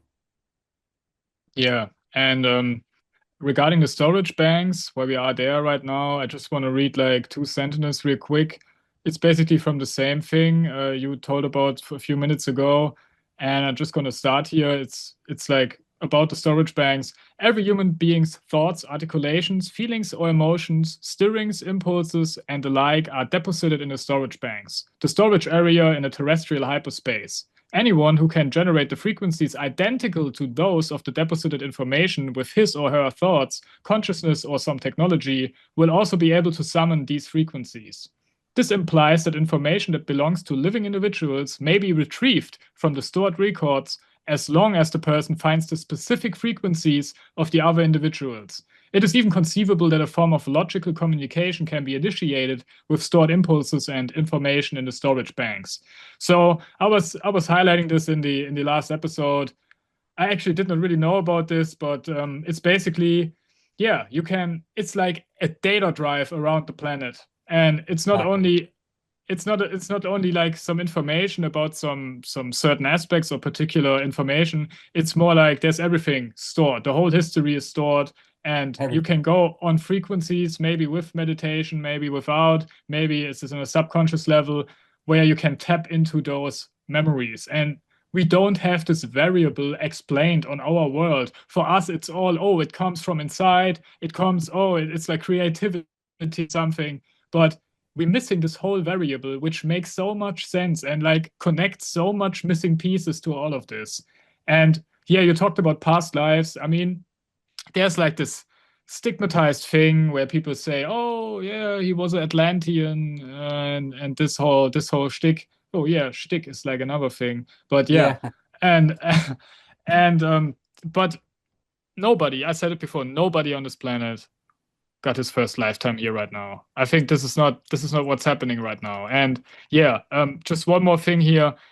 You said Nocodemian spirit form. Most people they see the Billy Meyer case and they think it's just Billy Meyer. But if you open yourself up to all of these concepts which are deep embedded into the case, it clicks. And of course, you can say, okay, if you're more you feed yourself with stuff and more you wait, like not you using your time to explore the stuff, you crystallize some stuff in your frontal lobe and you're compelled by the stuff. That's not how I work. I always, even at this time, I'm encountering parts of the story which are hard for me to process. but I'm not going out because I can't process this and say that it's a hoax. This is like the difference between me and most people, I think, encountering this case. But yeah, the thing was what I was going to say is like it's more like the Nocodemian spirit form is broadcasting through Billy's personality and life and creating this stuff. I think this is more accurate. Like, I mean, Billy is a person, it's his personality, he's like a living human being. But I think it counters a little bit this presentation of, oh, he's the only one, he's so special, he's so smart, and then you hear him talk and you suspect, you think, oh, he must be the greatest and smartest guy, but he's just a normal human being because like we need to live in this 3D world and we need to live in this rather primitive world. And I don't know how I can say it, but it's more his spirit form broadcasting all these good stuff and lesser. I'm not going to insult him in any way, but you know where I'm getting at. It's more like, you can say it's more the spirit form, which is like, he's not here because Billy Meier, he's here because the Nocodemian spirit form is integrated in his current personality or something along those lines. And like I said before, he's broadcasting a lot of teachings and materials for the Plejaren as well. So they get their piece as well from this incarnation, as far as I'm getting it. Yeah. Came a little off track here, but Well, speaking of like telepathic powers, you were saying a lot of people claim this, claim that, but Billy has a real world example of using telepathy. And this is really interesting. I'll share it real quick.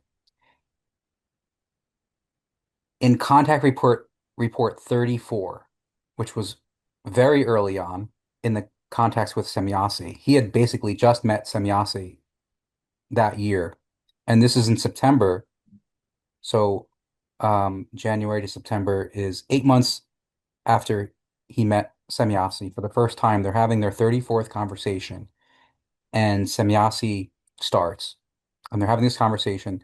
Semjase says to Billy, the latter group, the American, is to be inspired by the aforementioned malignant intelligences to commit an extraordinary crime. If they succeed, it would lead to a worldwide catastrophe. But this should be prevented by a countermeasure. So the Plejarans monitor everything on Earth, right? They can't directly interfere, but they're going to Billy and saying, you got to step in and do something. And Billy says, what are you going to do? Semjase says, nothing, because this task is up to you. The time has now come for you when you are to steer such events in certain directions for the benefit of humankind.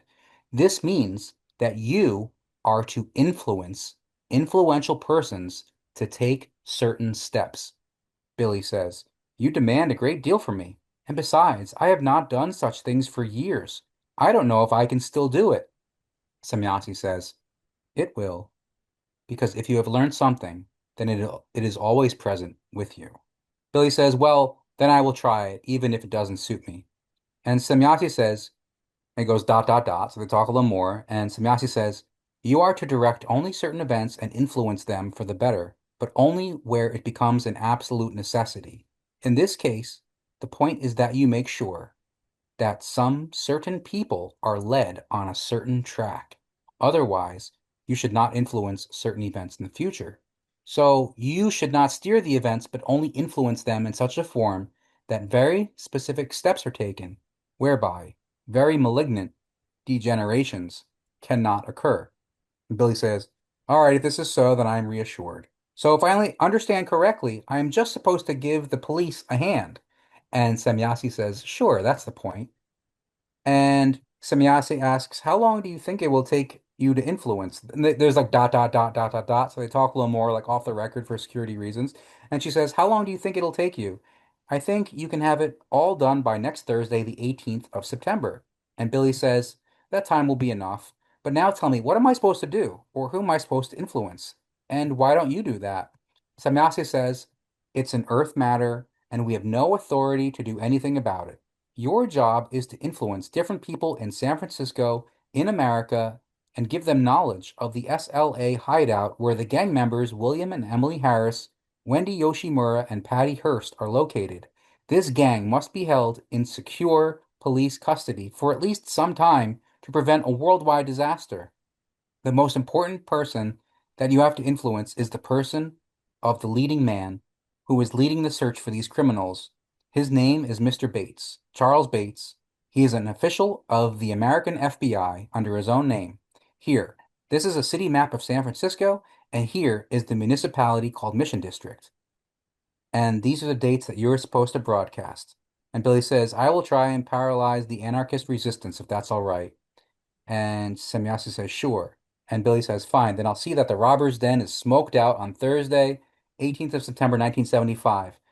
Well, September 20th, 1975, the front page of the New York Times says, Cold Trail led to the arrest of the fugitives, Patty Hearst, and the SLA terrorists. So the contact report happens.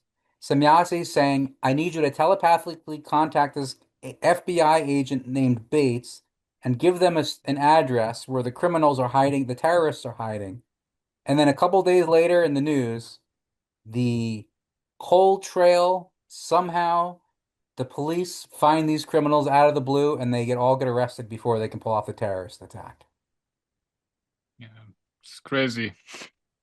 This is like some random stuff you never expect, but But I you mean, were you you were saying that this telepathic effort is very strenuous, and there is something here that Quetzal is talking about it, and he says 1 minute of telepathic transmission in the duration of the normal speaking time requires from you a power consumption of physical power of 23 minutes of normal work performance, which means that if you have 30 minutes of telepathic recording to make, you perform a physical work performance of great magnitude, namely one that corresponds to 690 minutes of continuous and strenuous physical work.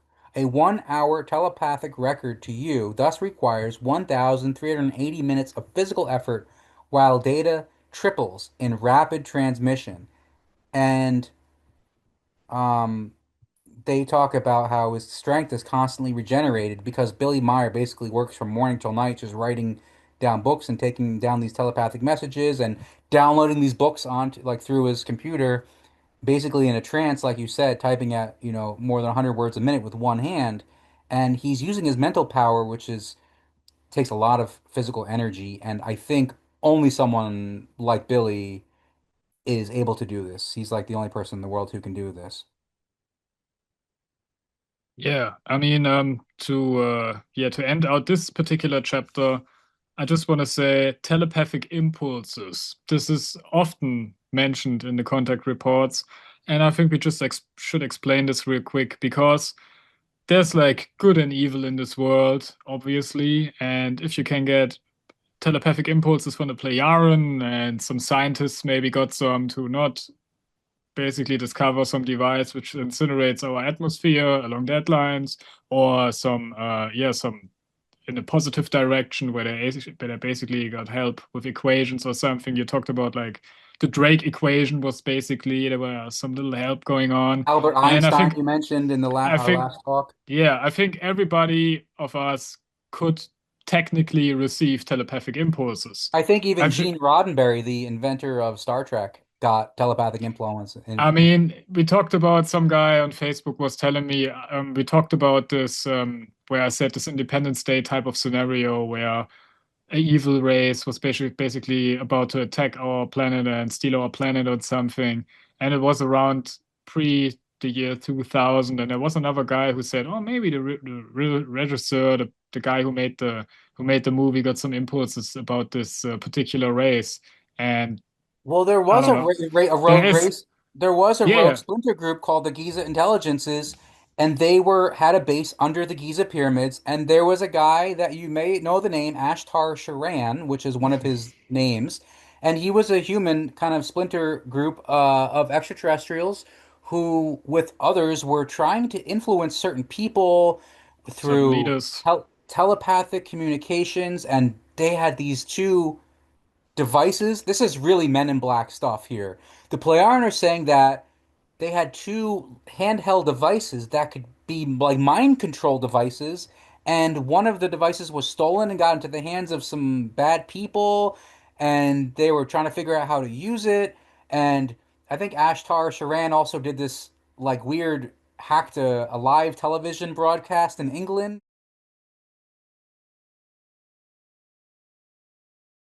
these include stopping the execution of all captured prisoners of war, applying the old Stygma negotiation, being arrested. In Australia, Mr. Perry Packard's cricketers are still keeping alive.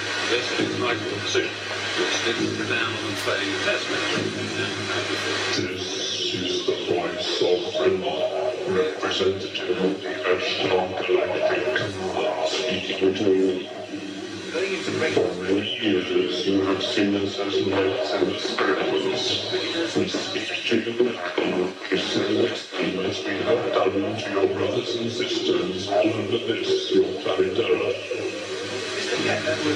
We come to know the destiny of your race and your world so that you may communicate to your fellow beings the course you must take to avoid the disaster that threatens your world.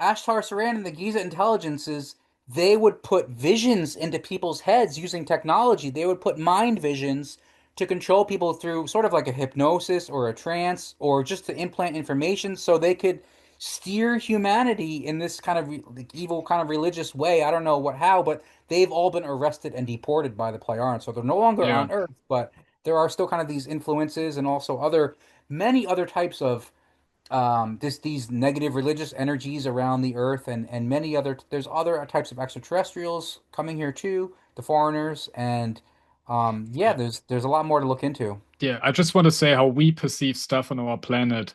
It's like if I'm, for example, if I'm getting like some random telepathic impulse for whatever reason, like it's not only you, I don't know. It's like even if you receive it, we got no schooling in this type of stuff. We may maybe think we go crazy. We think maybe it's our own thought, and I think if we approach the negative thing, like if we see it's like on a polarizing thing and see the player and basically the good ones, and then we got evil ones, imagine what evil shenanigans you can conduct with this type of stuff, even on our planet, if we unlock this type of ability. So I mean, we can do enough harm and manipulation with the technological aspect, and then imagine we got some evil splinter group here manipulating some people's thoughts. They even said there was a certain world leader or a certain hard to describe, but he was basically originally he wasn't that bad, they say, but he got like basically influenced from some negative impulses and basically Right, fell right, victim to these negative impulses and basically changed our whole history through these impulses. So yeah.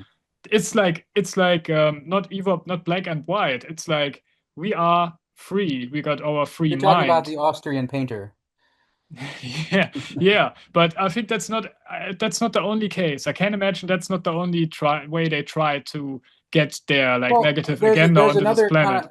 another kind of like positive story about an American guy named David Adair, who was a child genius, and he started building rockets as a young boy and a teenager. He was building high-powered rockets on his farm, and he was eventually, he says, he was invited to build a rocket and demonstrate his technology for the military. And he went to the White Sands Missile Range and he was told to land his rocket on Groom Lake at Area 51. And he landed it there, his rocket there. He had a successful flight because he had this special magnetic containment fusion engine, and the military wanted to see it demonstrated. He did it, and then he realized they wanted to use his technology for nuclear weapon delivery. And he said, I'm not doing this. He sabotaged his thing, but he said, I get my mathematical formulations in dreams. Hmm. So people are Yes. influenced in dreams, and he was, mathematical genius, but he stayed out of, making weapons for the rest of his life because he doesn't want to use his genius smarts for destruction. Yeah, in German we say Zwickmühle. That's like a Mm. situation in which you want to chase your dream basically, but you see like the people who have got all the money and all the platform are basically, yeah, got a low frequency motivation. It happens so much on this planet. The guy, the name who created the nuclear rocket, the name is, I'm missing the name right now, but he's basically his whole life after he developed the nuclear rocket Oppenheimer? stuff. Yeah, the nuclear fission reaction, whatever. Um, I think he was miserable until his Yeah, death. yeah. That's 100%. And that's like some crazy thing. So maybe there's so much impulses working right now, maybe not. If you go too deep in this, you can actually go crazy. So maybe they drop some, maybe Billy manages to write a small training booklet on telepathic impulses would be nice to have. Well, he writes But about meditation in the intro to meditation. He writes about the psyche. He writes about the might of the thoughts. He yeah, writes about what happens after we die with the human spirit form. And just wrote a new book about the different types of creation energy. This universe has the physical side and it has the spiritual energetic side, and we're just starting to learn yeah, about the exactly. mental powers, the swinging waves, what is unseen, telepathy, telekinesis, impulses, the pineal gland. All this can be found in the contact reports. I recommend people look into it if they're interested and keep an open mind. The next thing I got here is there was like a situation where I covered this in some small video where James Fox did some random ufology movie with a guy with a bald guy, and he encountered a blue-skinned alien and stuff.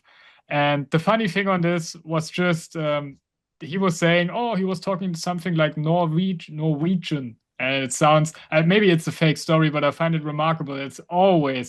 It's based on these Nordic, on these northern type of languages. I think that's Hmm. pretty interesting, some type of corroboration.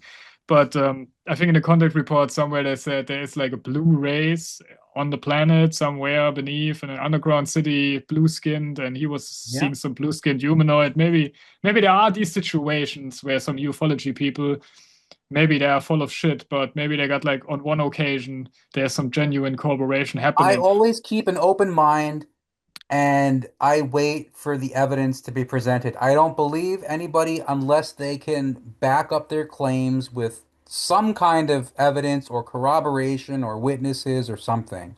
And Yeah, speaking of Nordics, um, Chris Ramsey of Area 52 just had on Michael Horn for a nice long talk, and the title was The Prophecies yeah. of the Nordic Aliens, right? Yeah, and did you see he was not, I think he got like 4 or 5 titles and not zero of the titles got Billy Meyer in the name.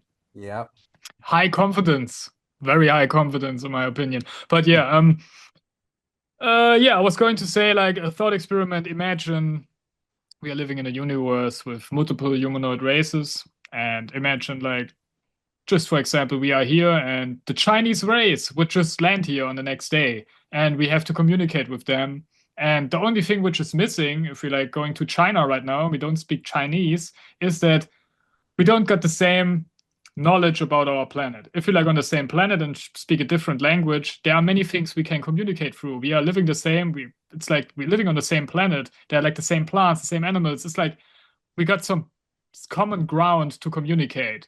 But if like a humanoid race comes from another planet and it's just humanoid like we are, and they got a different language, it's like a different story because we ain't got this reference, this natural reference we got when the people came up from our same planet. But what I was going to say is, it's not much of a difference. Like if we encounter somebody from a foreign country on the other side of the world, Yeah. and maybe even in older times where the whole world wasn't even explored, it's pretty much the same situation. If like there are humanoid races in the universe, but we can assume if a humanoid race is able to come here, they are able to have devices from which they can communicate with a primitive race like we are, because we are not able to leave the planet, at least not in a sophisticated way to reach another planet where there is potential life. But yeah, just wanted to mention this. Maybe like not really much a thing, but Yeah, the next thing is telepathic by nature, talking about some animals. Like we always know, like dogs, cats, especially dogs, they're pretty quick. When somebody comes to the door, maybe they got some advanced hearing, maybe they got something, but there is something going on that animals got that we ain't got. Many dogs know when their owners are coming home. Cats do it too, and a number of other animals, occasionally rabbits, guinea pigs, quite often parrots, and other domestic animals do this. They seem to anticipate the arrival of the person by going and waiting at a door or window, or in the case of parrots, they sometimes actually announce verbally who's going to come. They wait, they sometimes know 10 minutes or more in advance. The reason I think it's telepathic is because we've actually done experiments to test this. The obvious standard armchair skeptical explanations are that it's just routine timings, a biological clock, clues given by people at home, sounds of familiar car engines, that kind of thing. So what we've done is experiments where people go at least 5 miles away, they come home at random times that they don't know in advance, communicated to them by a telephone pager. They come home in taxis or other unfamiliar cars. No one at home knows when they're coming. The position where the animal waits is filmed continuously, so we have a continuous video record the whole time they're out. This shows that some dogs, not all, but some dogs reliably predict the return of their owner over and over again in a way that's highly significant statistically, that shows that it must be something like telepathy, because it can't be explained in any of these other standard ways. Maybe it's something to do with some pineal gland. Maybe they got it as well. It's true. One of the things that are explained in the contact reports is that animals have a magnetic sense of direction. And humans have that too, but we just don't use it anymore, so we're losing the ability. Yeah, it's atrophied. Yeah, we can talk and we have the internet. We don't need to focus on some stuff like dolphins going. We have Google Maps. We have Google Maps, so we don't have to travel, by the sun or the stars. Yeah. We don't Yeah, this was like with the seasons. There was like, the game GeoGuessr, where you guess where you are on Google Maps. You're familiar with this game. So you see like a picture, photo, and you have to find out where, and you have to guess where it is. And there was like some people, there was like, okay, let's see in which hemisphere we are, so we can see it at the sun, like where we are basically, where the sun is going. And if it's day, it's not in the middle of the thing. We can even see from which hemisphere, and we can already pair reduction. We can already like subtracting things, and we know where we are. And that's 90% of the people playing this game for the first time that doesn't even have a clue that the sun is basically saying us which part of the day it is. What I was going to say with this is all going to atrophy with this whole access to the internet and knowledge. And I think every individual has to train the skills by yourself to not get atrophied in this certain area. I think it goes very fast. And you see when you wake up and you got your smartphone and scrolling for 2 hours, you drop your whole dopamine and you're feeling shit for the rest of the day. And this is like, there is some manipulation going on, but we are basically free and we can do all these things. It seems tough, but that ties in with our technological way of life, that we're becoming more and more dependent on technology. But if I think of the Native American tribes, the American Indians, the first American people, the indigenous people of America, they lived in nature. They were connected to the animals and the plants and the weather. And they got some shamans which are basically got these abilities, and they are like, everybody got his place, and it's more by like the technological without the technological progress. It's like the life, every generation say, oh, the life is easier, the life is getting easier. And we are like rather young, so we don't see it really. We say, oh, all these boomers, they could buy houses for 20K. Why are they talking to us? It's easier for us. But it's way easier to survive. It's way easier to do everything you want, but it's way easier to get all these things atrophied in your brain and get stupid while using AI for the simplest task. If you like cook some stuff, and I know some people, they are like in the kitchen cooking, and they're like, oh, how much does this stuff need to cook? They photograph the stuff and let ChatGPT say, oh, this looks good, wait for 2 minutes. This is crazy stuff, man. And it's going to be so rapidly that we need this spiritual, this creation teaching. We need some entry to not fully get lost in the technological source, because we are at the point right now, if this technological stuff is getting more and more and this transhumanistic timeline is evolving, we pretty much, it's going to be the status quo, and all the other stuff will have no chance. Like, we don't need artificial intelligence. What the world needs right now is human intelligence and wisdom. And Billy and the Playaran are bringing that to the people of Earth. If only people would listen, it's what humans need to live properly. And we need to live in balance with nature. What we're doing is we're building, I just read this, there are now 4,000 data centers in the United States. that's, yeah. It's June, it's the middle of June, the summer of 2026. And if you're listening to this in the future, in June of 2026, there were 4,000 data centers in the United States. But we're losing the wisdom. We're collecting all this data and we're calculating it, but the people don't know how to live in harmony with themselves and with nature. And we only have one planet we can live on. We talked about this in the beginning of part 2. Yeah, We say I only got the have one same thought, planet. yeah. We can't lose it. We have to take care of the nature. Yeah. We're going in a bad There's- direction right now. There's no reason to count on some extraterrestrials rescuing us from our dying planet. I think this is not like something to count on. Playaran So said they're not going to do it. Yeah, I mean, they're not going to do it. And I mean, it would be And they pretty also said crazy that- if they admitted to do it, so we'd have to do nothing. I mean, they have to say it. Well, they did save our alone planet. from an educational effect. They Yeah, did save our and- planet. They did save our planet once or twice, and they're not going to do it again. And they also said at the very beginning of Billy Meier's contacts that said there are other races out there that are not friendly. Yeah, I mean, it's just natural. It's just natural. If we were out there right now with more tech, I don't think we were friendly as well. If you look at our leaders, we got psychopaths running your country, psychopaths running my country. I mean, I don't know. I don't want to talk about this stuff right now, but it's like, if I would be an American, man, it's pretty hard to watch, to be honest. I mean, I'm gonna watch the UFC Freedom 250 card, it's no problem, but it's still absolutely incredible. It's absolutely insane to do this. It's like, it's totally fucked in my opinion. But yeah, let's carry on here. I got like 1 or 2 more things. One thing we already touched on this. It's just like, I think the telepathy thing, it's not just a thing where we can exchange data. I think, and it's going to be a little bit wild, but I think the telepathy thing, it's like a visceral connection. You can transmit feelings, emotions. Maybe not we are, but maybe high advanced races are doing this right now as we speak, in real time or light speed or whatever, transmitting this stuff, and you can basically feel everything. And I think we can even go farther there. Maybe there's like even, I don't know, not even communication. You live with other people just in the mind state and communicate while your body is on another place. I mean, this can go so much levels up above. And we are maybe in our lifetime, in like 50, 60 years, we are old as we won't gonna run around and do telepathic stuff, but maybe in the life after this or the life after that, if you like figure the disposition to this, you can actually achieve this type of stuff. But yeah, it's gonna be a long way. And yeah, the last point I got here, we already touched on this as well, is the Michael Horn interview on Area 52. Maybe we want to discuss this for a couple of minutes.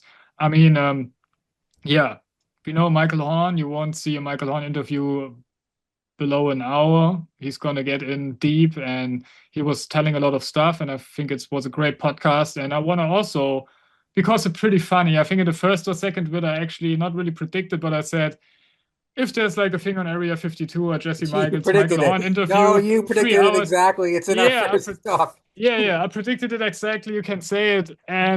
But it's like, the timing is everything. Like, the timing is incredible. And I don't think it's only because Bob Lazar went on Area 52 and said, yeah, that's the real deal picture. Like, even if Bob Lazar's story would be completely true, how is he in the position to compel a guy who was thinking this case was a hoax by pointing out one picture, and now he's back in it again? And I tip my hat for him, because the easier choice would be not to do this interview, just leave it out. And because I don't think Jesse Michaels will do the same thing. Dude is a little bit more rational. Dude is like a little bit more interested in numbers, I think. So it would be great to see his take on this as well, because I'm pretty sure Chris Ramsey and Jesse Michaels are basically they are together for I think they're yeah They're doing they a live show together. yeah, they're doing a live show, and I think they got a lot of hours of personal conversation about this topic. And I'm 100% sure they talked about this case. And I can imagine Jesse Michaels was saying, "Oh, I'm not going to touch this. Sorry, bro." And he was saying, "Oh, blah, blah, blah, said this. And now I'm going to invite Michael Horn." And I mean, yeah, I mean, I think it was a great show. The first hour, especially, was pretty good, I think, because it was a little bit fast. And we know Michael Horn, he's so deep into this. It's like, it's no disrespect, but he's going in pretty deep. And we do the same thing. If we talk about the case, there's this, that, and it's all connected, and we can go for hours. And it's a task in itself to sort out and structure this type of material, because I already said it like a couple of times. If you talk about the most UFO cases, this video right now, these 2 hours we are doing right now, would pretty much cover the whole thing. And this is not the case in this material. And yeah, just one more. I think Chris Ramsey wanted to hear what we talked about in our first deep dive, which is like Yeah, the exactly. early Yes. origin of the specific evidence. Chris Ramsey said Michael Horn has the evidence, but the people wanted to see the evidence, and they didn't really go into it in Yeah. great detail. I think Michael Horn was trying to do the overview, but Yeah. Chris Ramsey was trying to dig into certain areas and questions. But you're right. You have to ask a lot of questions and get past all of the haters and the liars, because what most people do is they believe the liars without even listening to a word that Billy Meyer Because it's said way or more wrote. easier. Because it's way more easier. It's way more easier to see, okay, there are these people, like I'm gonna do a little thing on this, not right now, but it's like a remarkable anomalous process in itself, I think. And it's you can go through all the other UFO cases which were getting like presented by Chris Ramsey, and you won't find these type of activities in the comment section. You can check it out, and like everybody watching, you can check out and browse through these comments, and you're gonna see there's some anomalous stuff going on. And I was even engaging in some comments myself, and some guy responded in 2 seconds with 4,000 characters of text. So it's Wow. obvious he copy pasted the stuff. He just changed the Wow. first line. And I read these comments on dozens of videos. It's always the same accounts, it's always the same people. And yeah, you can argue and say, these people were into the Billy Meyer case, they done their own investigation, they came to the conclusion that it's bullshit, and now they want to save everyone for making the same mistake. I'm just trying to be empathical here. I'm trying to be understanding of these people.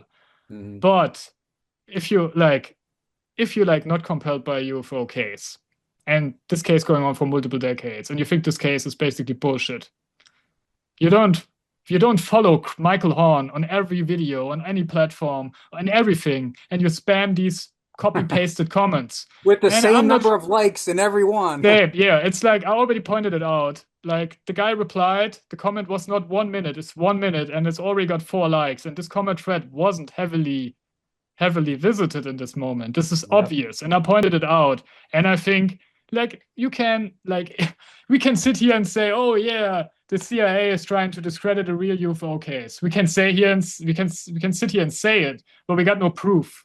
We Well, we got no talked proof. about that in the first deep Yeah, dive in Foliant 4, where this this anonymous person says an American intelligence agency was putting a damper on some UFO people, and they were kind of like putting their yeah, finger on the scales. yeah. And the other thing is I wanted to say was Clayton Morris of Redacted is a lot more open to Billy Meyer stuff, and it seems like he's read and done a lot more personal research of the prophecies, the predictions, the copyrighted material. He brought that up in front of Tucker Carlson in the intro of our first deep dive, where Clayton Morris knows that Billy wrote something down. It was printed in a book. The book has a copyright, and then years or decades later, the thing comes exactly as Billy wrote it down, and no one else in the world is doing that. No one else has copyrighted predictions that are accurate. If there are any, show them to me. I'd love to see them. But Billy's has like 100 or 200 of these, Yeah. corroborations. Yeah, and I just want to say two more things. The first one is like there is a dynamic on this case. Michael Horn is so deep. Oh, my camera just got off. Michael Horn is so deep into this case for such a long time that he's like, for the most people who are foreign to this case, if he's saying he went there and tricked Billy Meier, if he's saying he tried his best, if he's saying he's 100% compelled and you can believe him, that's not working so good as somebody who's like pretty neutral is compelled by the case. It's not about him. He can do nothing against it. But people have to look at this case with different eyes and just think for yourself. For the ending, I just want to say, if we subtract the Billy Meier case from the scenario and we're just thinking like a thought experiment, we're just having a genuine UFO case. In our current world, with our current power structure, which is religious and lies all the time, there's no tolerance for some advanced faction which is basically able to broadcast intelligence and broadcast truth and expose these fake people. So of course, if you got a real UFO case, not necessarily the Billy Meier case, just in the framework of a thought experiment, there would be some forces, there would be some stuff going on. And in the internet, it would maybe look exactly like this. It's not like some James Bond type of stuff. It's just like you're getting paid to copy and paste these messages. You're getting paid to follow Michael Horn on every show. It's plausible in my opinion. But of course, skeptics would say, oh man, you're so deep into this. You're trying to rationalize the case, and everything which is negative must be counterintelligence. Everything which is fraudulent must be some Man in Black type of stuff. But if this case is real, it's absolutely logical that there is some counteracting going on. And I think just people need to think for themselves. So yeah, quick interjection here, and yes, you witnessed me with 3 different haircuts in this video. It was all over the place, took a long time to make, and like I said in the previous post, I was a little bit out for some time, had to meditate, think about things. You know what it is. But this quick interjection is about what we just talked in the video, and I think it deserves some attention. So Area 52 interviewed like hundreds of people in the ufology space, and in only one video, a certain phenomena is to observe, which is a very peculiar activity in the comments, which goes beyond normal, genuine interactions. Doesn't matter the quality or opinion of the thread. In this comment section, every normal person writing a comment gets jumped on by multiple accounts controlled by the same group, maybe even the same person, or bots. Copy and pasted pre-written comments of aggressive debunking nature, which is not the worst in itself. But these so-called skeptics are quickly ascending into cynics, insulting Michael Horn because of his height. In the same sentence, they are trying to force a different narrative on every person who makes themselves visible on the comment board. Considering this is pretty late in the video, I'm sure Magic Spirit 11 and Samuel Schultz aren't watching this, but they will appear in a future podcast episode I release on this channel, so you can bet your house on it. These accounts are posting the same aggressive and insulting close-minded garbage underneath every thread and repeating it every 3 to 6 hours. This is unprecedented behavior in a framework of reactions for every other guest Chris Ramsey had on his channel, and this isn't limited for his channel. These accounts following Michael Horn to every place in the digital space, and doesn't matter how you judge the case or the quality of Michael Horn's conversations, but this is sick psychopathological behavior and doesn't help any side covering the case. This case created a highly charged up emotional bubble of fermented belief expanding in both directions. And I really asked myself, where's this energy coming from? This power fueling both sides for 80 years. I can understand why the pro side is fueled with enthusiasm, but these skeptics, there seems to be more to it. Even if the case isn't what we think it is, this type of counterintelligence is worth a study in itself. And now back to the program. And what I'm trying to do is, you can look at the evidence, you can look at these pictures, and nobody of us is really a photo expert of these times. Most people, there are people like in these debunkers, oh, I'm a photo expert for 30 years, and he's 100% compelled that this thing is a model. And I'll be honest, I'm no photo expert, especially not in this old stuff. But in my opinion, if you, the zoom thing we showed in the first video or the second, I'm not sure, where you zoom on the wedding cake UFO, you can't tell me that this is, you can't tell me that this is like a small model. At least it has to be a big model, at least. We're not talking about UFOs. And if it's a big model, you don't need this 6-inch lid of something to build a model. It just evaporates the whole thing, you know? And then they said, okay, the tree, there is no tree, and the tree was removed. You're researching a UFO case with ETs and stuff and UFOs, and you're wondering, like, a radioactive, like, tree was removed. This is like semantics at this point. Lol. Like, what are you talking about? But I would like to, what I would like to see is a follow-up with these photo experts on Area 52, maybe a little bit preparation going into the framework of the talk, and maybe, like, I'm not sure if Chris Ramsey is really more compelled after this talk or less compelled, but I think if you're going into this case, it's like, it's an intense process. Nobody on this planet will go into this case and said, yep, I got it. I was thinking this a few weeks in, I was thinking, how can you not see this? And then I saw the complexity of this case, people on both sides. And I think all this thing was going on in the comment section, all this stigma, all this hate. There are people like, they're insulting each other. They're like saying, oh, you're a criminal, you're a PDF file, whatever. It's pretty tough what's going on. And they attack the person because they can't attack the evidence and the facts and the argument.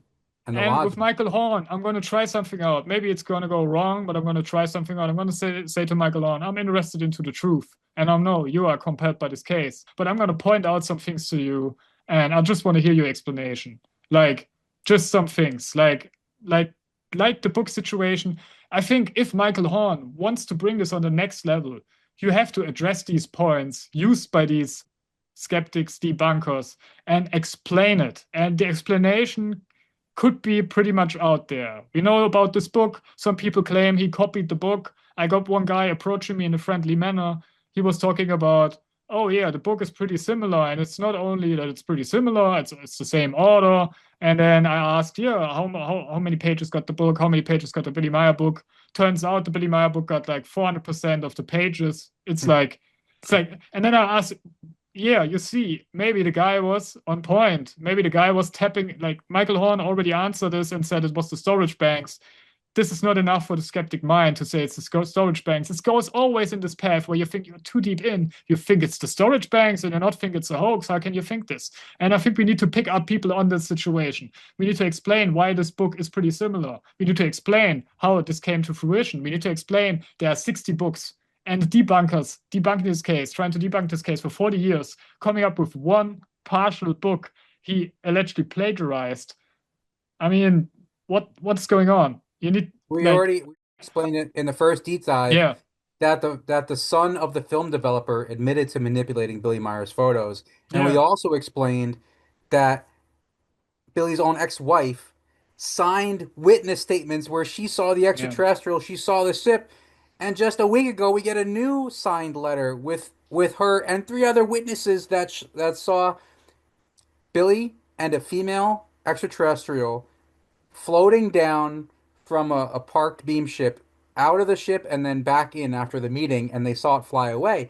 And this is 3 of Billy's friends plus his hateful wife. And people repeat the same lies over and over again. They will not go to the source and read Billy's words and listen to Billy. They want to believe the liars and the debunkers because they don't want to find the truth. They don't want to think. They want someone else to do the thinking for them. And I want everyone out there to do the thinking for you to think for yourself and keep a neutral, open mind and look at both sides of the story and put all the pieces together. Yeah, well said. The last thing I got is just, it's a little bit frustrating for some people, and I candid. There was at the end of the Chris Ramsey stuff, there was like a guy asking a question, why you're not setting up a live stream at the Figu place, at the farm and stuff. And I think this is like a good question, because many people ask, why are you going into all this struggle? Why are you discussing with people who think the case is debunked? You can just put it all on the table and do like one presentation more, just one presentation more. And I think I know why they are not doing this, but it would make many things simpler for everybody who is like into the case and The is defending Playaran the cannot. case. Yeah, It's a I know. non-interference directive. Yeah, yeah, I know. But it's like they already interfered.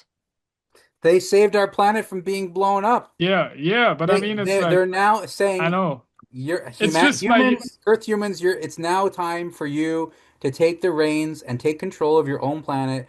No one's gonna come save you from asteroid Apophis. There are other big, bad, mean, ugly aliens out there that could come and attack yeah, the but planet someday. And it's not our job. You have to learn to get along with each other, to stop believing in nonsense fairy tales, and stop fighting each other and come together as one human species because all of you are one human race. Even though you're different colors and different beliefs, you have to come together. You have to learn the truth. You have to learn the truth that Earth is not the only planet with human beings. And this is just part of our transition into the new golden age, the moving from the age of Pisces to the age of Aquarius. We are now at this time moving into the age of Aquarius. This is a monumental shift in human evolution, and we're basically going from technology and we're moving out into the stars, and we have to learn the way the universe works and our place in it before we can move on together as a species. yeah, it's like this specific things if you go too deep into the evidence discussion. It's like just show the guy shooting the laser pistol, for example. It's like Yeah. it's done. The discussion is done because this laser pistol thing, it's like some guy said, "Oh, in the 70s, he was not knowing that these laser pistol stuff looks like some old stuff in the year 2000." And it's like, I mean, the Plejaren, like they know we see this footage, we see those UFOs, and we put our own framework above this. Oh, this can't be a real UFO because everybody saw like 100 real UFOs to compare it to. It's so crazy, but it's like one more thing. Like it would be perfect, but I know. It's like it would be too aggressive, I guess, and we have to live with what we got from this case, and that's a lot, quite a lot. And we'll have a couple more conversations on this, some different approaches, and we will continue to dive into the deeper aspects of the case. And I think sometimes maybe we find something in the deeper layers, which is able to confirm or is able to corroborate stuff on the outer layers, and yeah, might have some value. And I just noticed if I put my head like this, it just looks like I got an aluminium hat over me with this Your light. tinfoil. Yeah, Your turning. halo, your angelic halo. Yeah, exactly. Yeah. I need to Being work on my beamed, light settings. being Yeah, beamed up. You're being beamed up. Yes. beam me up. Yeah. I think that's the end. If you ain't got anything more, I just want to say that there are other extraterrestrial races coming to Earth. The Plejaren are not the only one, but the Plejarens are the only one doing this specific mission. yes, So that's the distinction I want to point out because there is a group called the Foreigners. There have been other groups coming here in the past. There are other groups that come every once in however many years just to visit. And the clearest evidence comes from the Billy Meyer case and the most important information, which is literally world saving. So that's why they're doing this mission. That's why, it's good that you speak German and English, and I speak English and a little bit of German, and I'm learning as I go. And it's a this perfect combo, to be information, honest. this information is going to be around for hundreds of years. It's going to be preserved because it's that important. I think this information will be studied 1,000 years from now, Billy's teachings and books. And if you don't believe me, read a contact report, and see what they're talking about. Yeah, and if we look at this point from the future, we look decades back and we think, oh, this was a crazy time. But in the moment right now, it just feels like a fight. It feels like I can, like, if I put myself into the people who are pretty close to the Figo in the case. And Michael Horn, like Michael Horn is in the comments. The dude is 60 something, I guess. Dude is in the comments, replied to every comment on the channel, got multiple 100,000 subscribers and people. He's like pretty into it. And yeah, I mean, it's a tough fight, but we are not here to compel anybody. We are not here to proselytize anybody in some UFO story. We are just here because it's pretty interesting, and it's by far the most interesting UFO case in terms of density and actual actionable intelligence which gets provided by the material. And just one more thing for the 100 people who are still watching: if you got any questions for Michael Horn, you can write them below and I will ask him the question, because I will actually conduct my own interview with him, and I'm trying to not walk around on the surface layer of the onion and try to go as deep as possible. And let's see what's the result of this conversation.